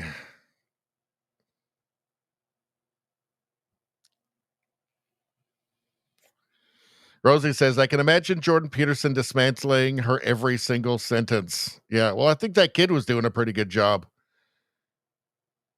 Rogue Thought says, we whites are terrible at this supremacy stuff. I know. Also, men are bad at the patriarchy, really bad at the patriarchy. We really need a new patriarchy. The one we've got sucks.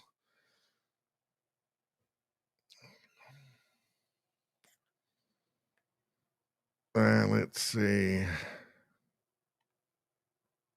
Xerxes says, grifter is the word, Richie. Turtle says, it gets worse, watched on Crowder.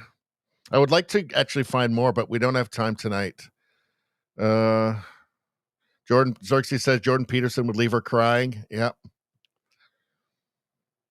Let's see. Rosie says, God created music. Well, a lot of musicians, a lot of songwriters say that they're just, I think like John Lennon, Paul McCartney would say that it's like music is just there, and it's like sculptors. They're just freeing the sculpture from the marble. The songs are already there. You're just kind of uncovering them or discovering them. A lot of people think about it that way. A lot of great songwriters.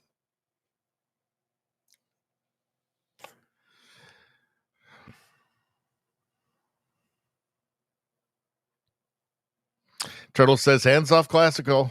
Hands off Beethoven's Ninth. Hands off Ode for Joy. Let's see. Rogue Thought says half of them are over 30. That's right. Yeah, punks it was teenagers that grew out of it. Let's see. Nevada says there will be a pain in the ass.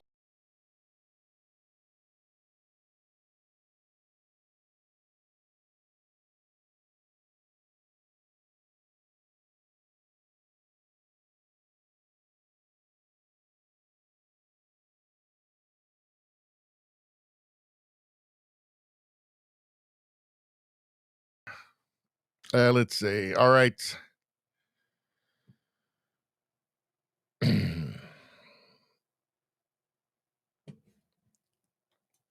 All right. Let's get to it. Let's get to the last tab here. This is a bunch of stuff you guys sent in. Most of it is. Let's see. This is such a great point. Patrick Kirby posted this. Make commie shaming great again. We need to normalize commie shaming again. Communism is perhaps the worst thing to happen to modern humanity, and people should feel bad and stupid for liking it. Yeah, it should be shameful. It should be embarrassing. You should be seen as an idiotic and yet malevolent force in society if you advocate for it. Like Mom Donnie should be seen as a totally irresponsible, insane fanatic with bad intention. Like, history is not confused on communism, on the effects of communism, of whether or not communism increases or decreases human well-being. History is not confused on this point. This is why they keep the kids stupid. Let's see. Street dance taken to a whole new level. Let's take a peek. I can't play the music because copyright. So where is this? Looks like it must be Vancouver. Or maybe it's China. Anyway, he's pretty good. And in jeans, no less. Impressive.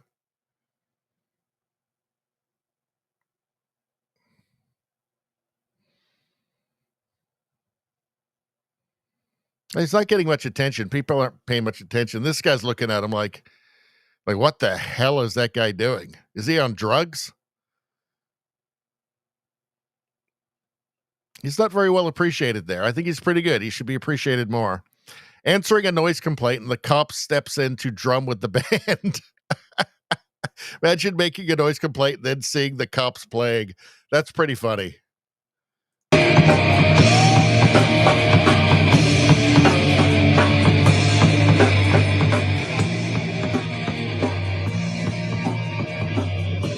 I wonder if it's like they showed up and they're like, you got to shut it down. And it's like, well, maybe one song. Can I join in for one? Then we'll shut it down. I think probably. Hajime Miura just clinched his 8th 3A World Yo-Yo Championship title at the World Yo-Yo Contest in 2025 in Prague, cementing his legacy as one of the most dominant yo-yoers ever. So let's take a little peek here.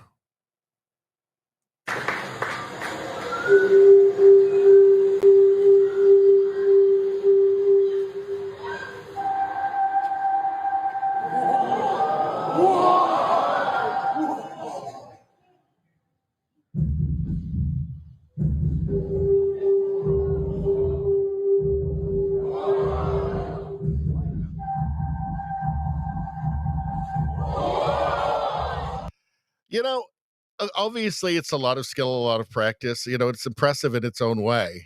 Is it really like, whoa, whoa, I can't believe it? Is it really that impressive though? Really? Is it really like gasping in awe impressive? I mean, it's impressive. I don't want to, I've put a lot of work into it and everything, and that's great. And I applaud that.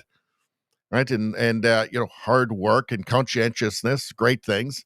But is it really, oh, I can't believe, like you go home and you tell your family about it. You never believe, I don't know. It's not that great. But I'd be a downer. I mean, I feel bad saying this, but is it like it's not like my mind was blown. Trudeau Survivor says he's getting pussy tonight. That's the thing. Is he? I mean, yes, I admire the work he's put into this because, that's going to be really hard to execute.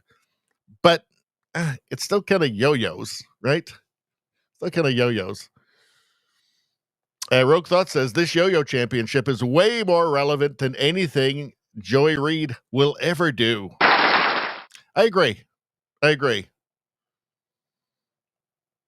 Let's see.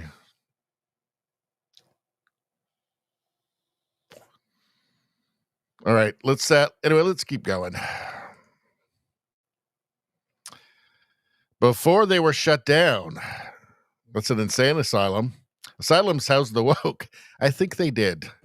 They need to reopen them again. Really do. This is actually really cool. Guy kills it on a custom-built guitar made of beer cans. So I think that's actually a banjo neck, I think. But let's take a look. Actually, hold on.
Sounds like surprisingly good, doesn't it? It's impressive. Cool. I mean, it sounds like a guitar, not a banjo, but it's a super thin net there, and it's got 4 strings. So, but it doesn't have like the things up here with the tuning pads up here for like I don't know, it's pretty cool. Pretty cool though. Whatever it is, I like it. That's a job well done. Let's see. I think I might poop in my pants if I was walking at night and saw this. So this seems just kind of mean, really, doesn't it? Let's take a look.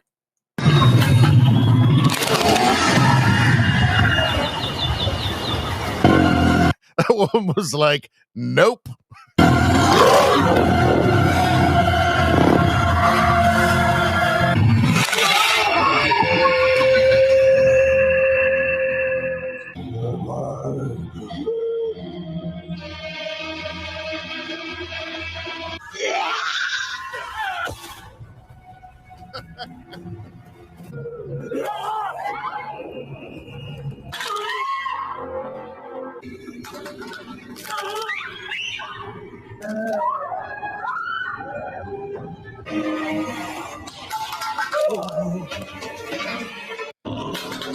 It's that crunching noise too as he goes back, like the crunching of the back noise. Ugh. What if they added that? If you had like something to make that noise on him, or if they added that in post, I don't know. Hold on 1 second, you guys.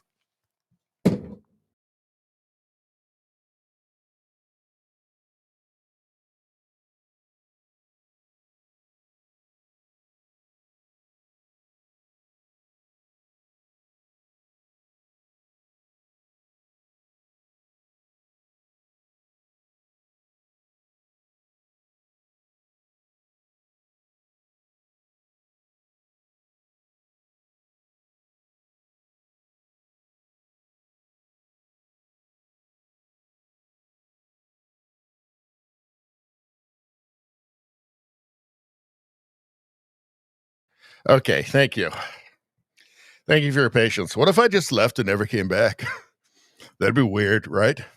Everybody subscribe to the channel and like the stream and get your free dose of good karma. In these troubled times, can you really afford not to? I don't think so. I think you'd be crazy. The never-ending alarm. What's going on?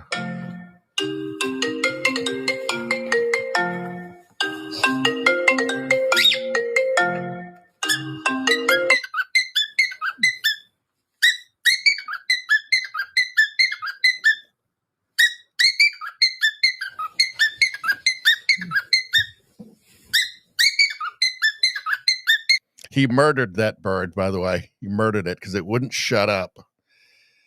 That's not in the video, thankfully. But Australian man teaches how to defend. No, the bird was fine, people. The bird was fine. That awesome bird was fine. And besides, he needed to get up, that lazy bum.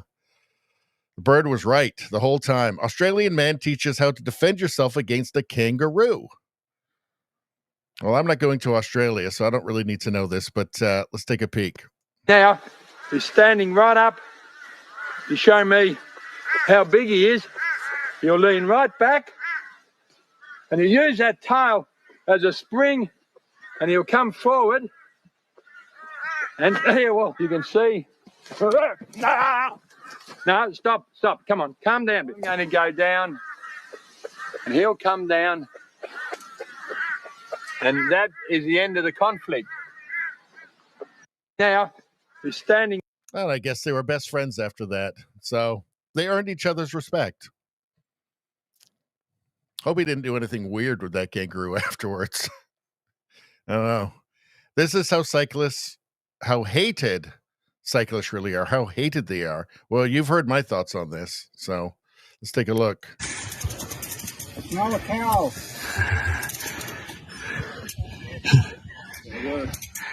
You guys. Oh shit, we missed that window. It's moving. Oh! Hey!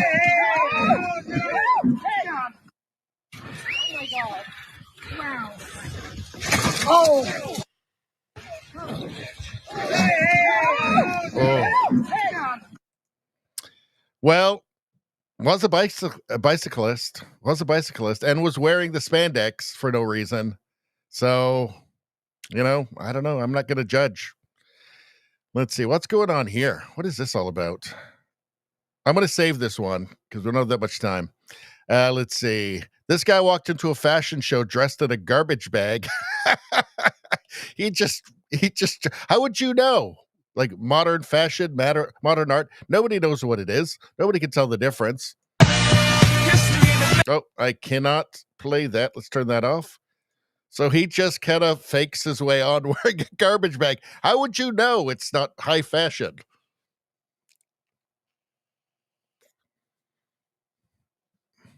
It took him a minute to figure it out. He's looking back like, they really going to let me do this?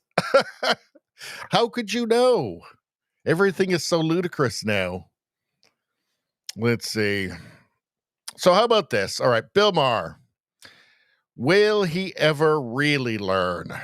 Will he ever really learn? Or will he just keep voting for everything that he seems to hate over and over and over again because it's just so deeply unfashionable to do anything else? I don't know.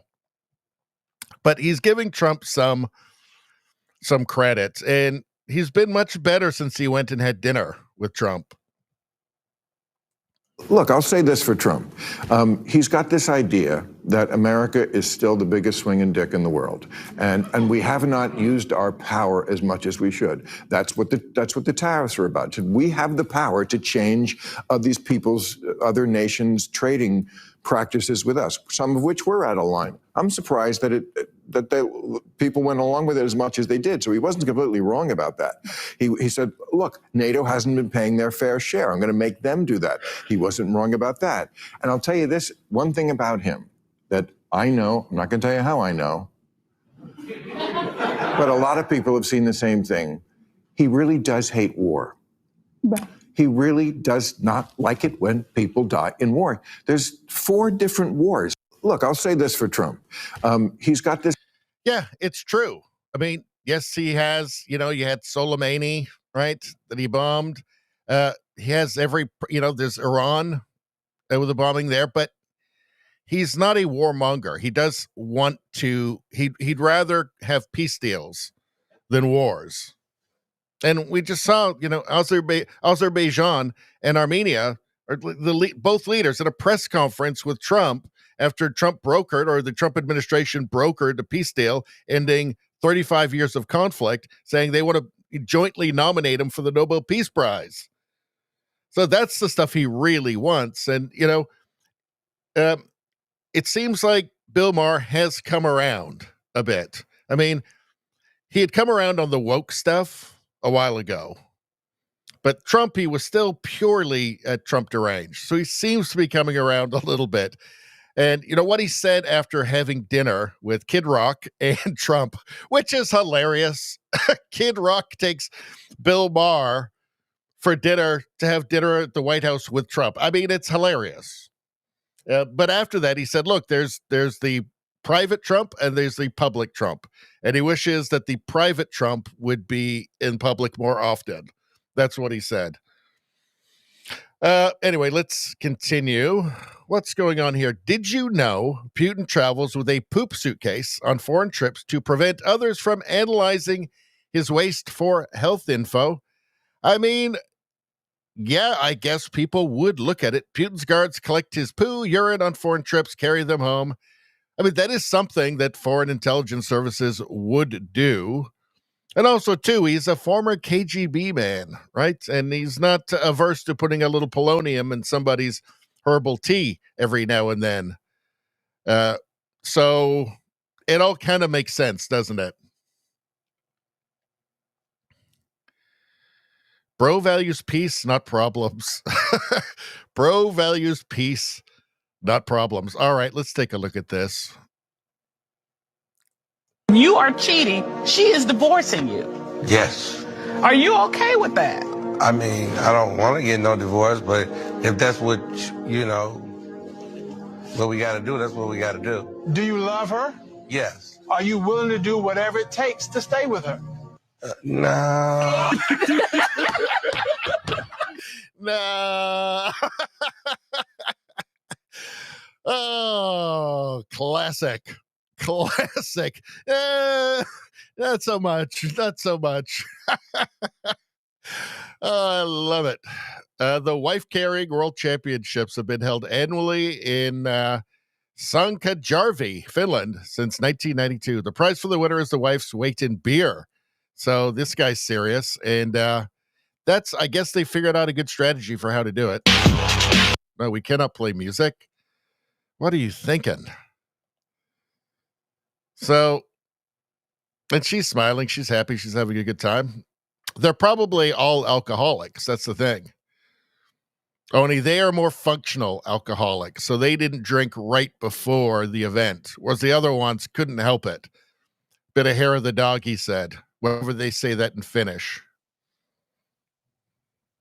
Hair of the dog, I don't know how they say that. I don't know what a Finnish accent is. I don't know.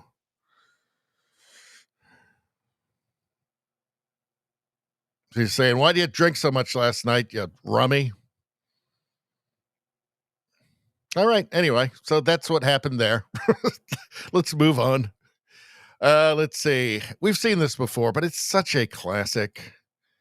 This is a timeless classic. Let's take a look. I could never watch my wife clean the entire house while I just sit and relax. Absolutely. That's rude. That's just mean.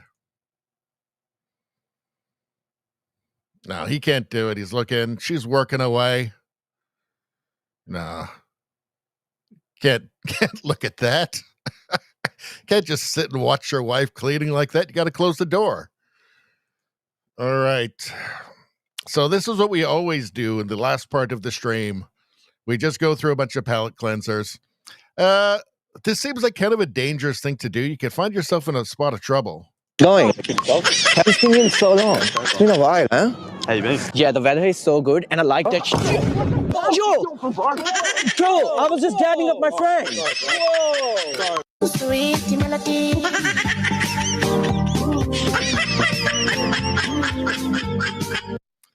Yeah, you could get yourself in a spot of trouble doing that. Probably not a good. I don't like these pranks. I think everybody, you should have to go to prison for doing that. I think it should be punished very seriously. Someone on a crotch rocket records himself going over 200 kilometers an hour over the Lionsgate Bridge in NDP Liberal Harm Reduction Paradise, Vancouver. So, yeah. I mean, I don't care if this guy smears himself all over the highway, all over the bridge. But, other people could get hurt. People driving like they're kids. It's very, very dangerous and incredibly stupid. So probably will end up, if this is like a normal thing, probably will end up getting smeared all over the road at some point. So, yeah. This we cannot show until we do a premium stream. We just cannot. What's going on here? This guy. No, we can't play music. There. So this is a long grind all the way down to the bottom. Wonder where this is. That looks nice there, doesn't it? Looks really nice. All the way, all the way, all the way.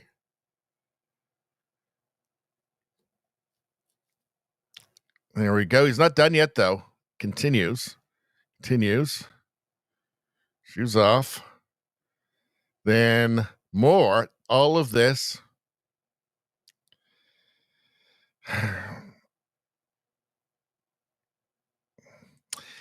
Really, it just makes me want to break his legs.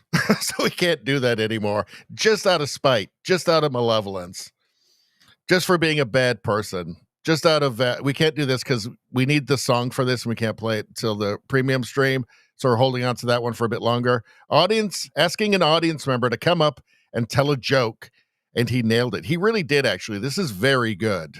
This guy's a natural. He could be a stand-up comedian, actually. Let's take a look. Go for it. You do whatever joke you want to do. What's your name, my good guy? Go for it. Nice to meet you all. Can't really see anyone here, but it's wicked. All right, so for my son, first of all, a short joke. So, why was the beach wet? Because the seaweed.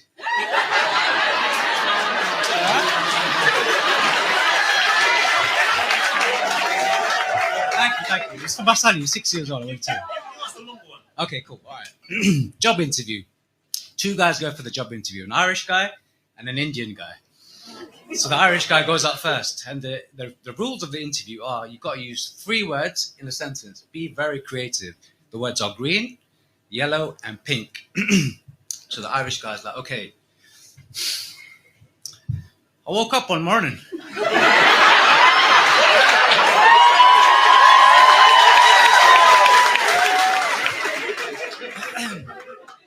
Looked outside my house, and that's a green grass. Loved it, fucking loved it. And for the first time in many years, there was some sunshine, yellow sunshine. And I looked a little bit further, and there was a couple of pink pigs. Interviewer was like, fantastic, I love it. You're in it with a good shout. Indian guy is stressing. He's like, oh my God. That was very good, yeah, but I don't know.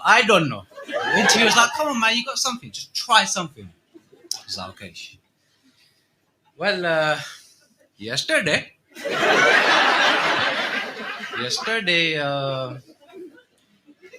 my phone rang. It was going green, green, green, green, green, green.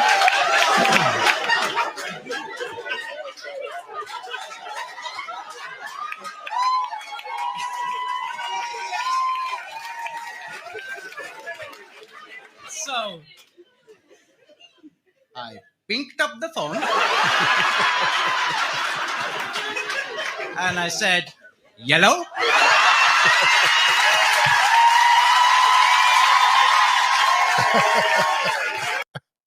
That guy's a natural. Like, I wonder if he'll actually start doing like open mics, maybe. He was good.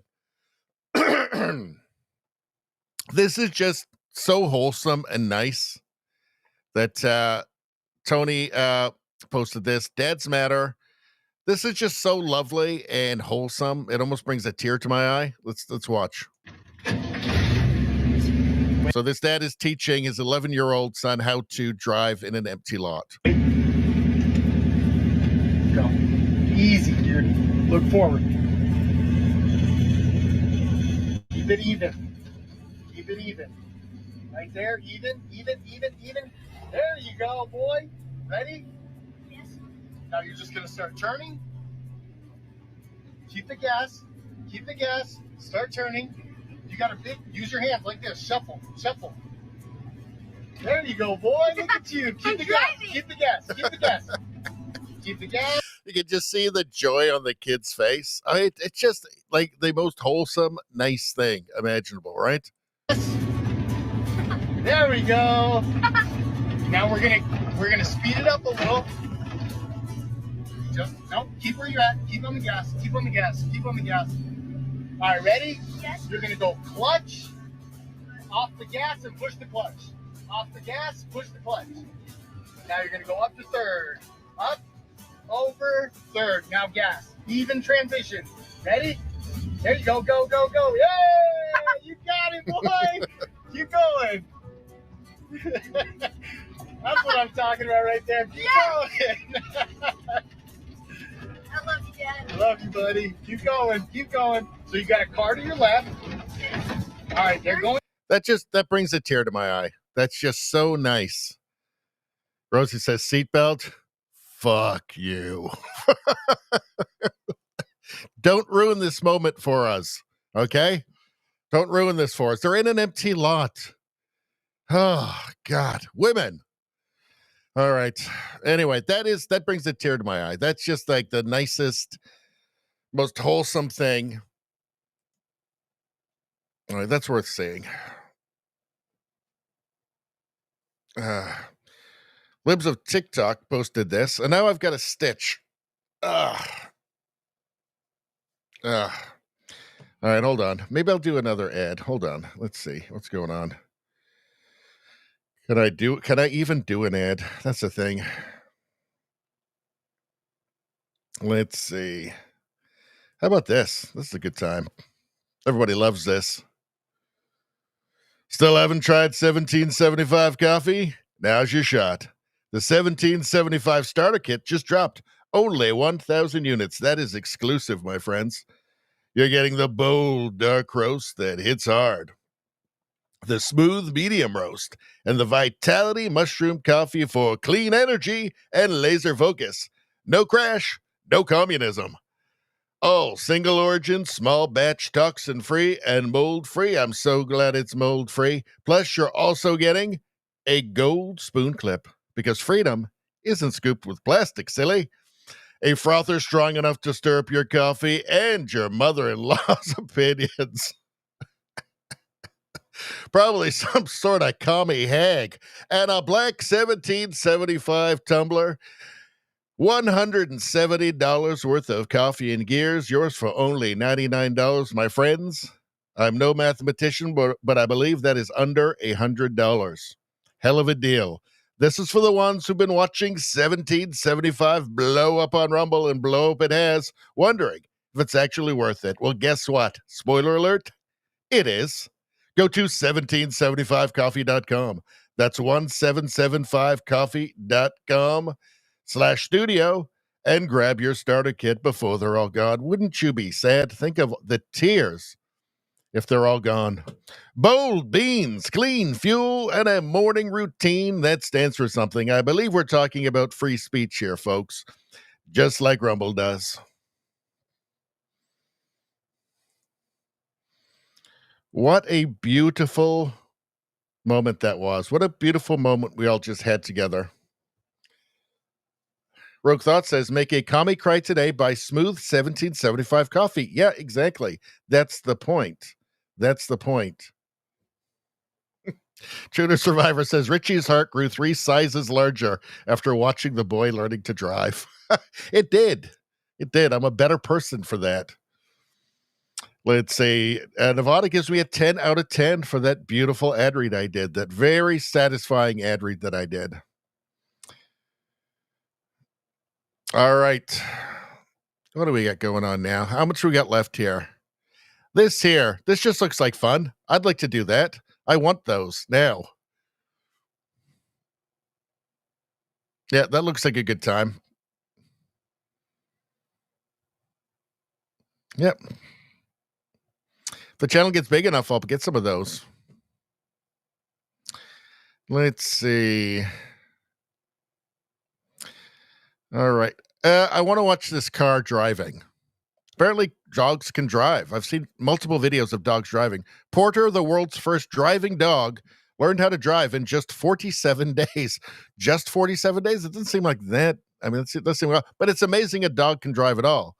He was trained by a driving school in New Zealand that specializes in teaching dogs to drive. Well, here's another dog that drives. Okay. This is the world's first driving dog, and he learned it in only 47 days. In New Zealand, there is a whole place where dogs are learning how to get behind the wheel. But the craziest thing is that these dogs are actually driving, not just appearing to drive like in some other videos you might have seen. The driving school specializes in teaching dogs how to drive. This dog was the first one to learn how to drive a car, but there have been multiple dogs trained to drive since him. The car the dogs use is modified to be friendly for dogs, making it easier for them to drive. But the dogs do everything from turning the car on, shifting it into gear, and actually using the gas and brake pedals. Before driving a real car, the dogs need to practice in a driving simulator while sitting in this special chair. Once they've learned everything and know how to use a car, the dogs are taken to the racetrack where they not only... Okay, now that I'm actually watching this, those dogs are not driving. That's just not happening. I don't believe it for a second. No, dogs can't drive cars. No, that's just no. Dogs can't drive. They're obviously not driving. I can't believe I bought that for like a second. Let's see. Lake Boss. Okay, ladies, is this actually annoying? I never would have guessed. All right, let's take a peek. Annoying my husband the way he annoys me. Let's take a look. That. Okay. Well, these are just all normal things. These are signs. This is just affection. Yeah, these are all just ways that men express affection. Nothing wrong with this. This is all perfectly acceptable and good and healthy, in fact. All right. I wish that like strange ladies came up to me in the street and did this. All right. Strange ladies. Let's see. All right. Well, that's it. 2 hours, 30 minutes. That's what I was going for tonight. Normally we go longer. But just on Sunday night and then tonight now, these 2 nights I had to go. There's just something I had to do. But by Friday, we'll be back to normal again. So we'll just go as long as we want for a while until at some point we won't be able to again. All right, let's get to the chat a little bit, and then we're going to get out of here for the night. And then we'll be back on Friday.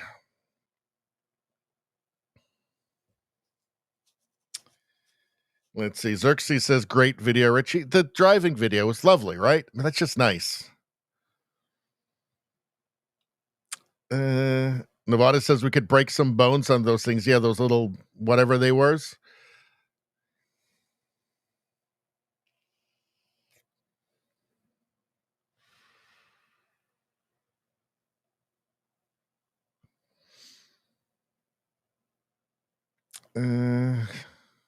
Rosie says 80 pounds times 20 miles per hour equals 1,600 feet per pounds.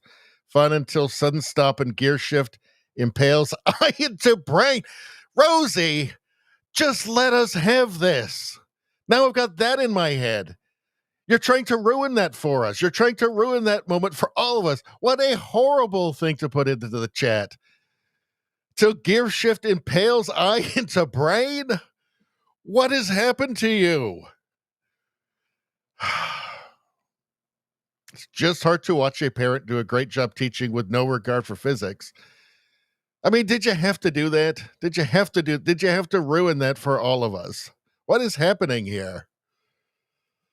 I mean, you're right, but still, they were fine. By the way, they were fine. Rosie says, Ed Reid, awesome, enthusiastic and professional, 10 out of 10. Well, thank you, Rosie. Try not to impale my eye with the microphone. Let's see. Rogue Thought says, Rosie, it'll be fine. I appreciate your mom instincts, though. We all do. Rosie's always looking out for everyone. Nevada says, I want a driving dog. I don't believe they're actually driving. I believe it was all bull. Maybe they have driving dogs in Greenland, Rosie says. Maybe that's why Trump wants Greenland. Nevada says, I didn't wear a seatbelt until 40. Yeah, I don't think I wore a seatbelt until I was like in my 30s. We didn't used to do that. Rogue Thought says, all right, have a good one, everybody. Good night, Rogue Thought. Thanks for coming in. Nevada still wants Greenland. We hear about this every stream. Nevada wants Greenland. He's not going to give up until he gets it. I keep saying, go visit. You may not like it that much.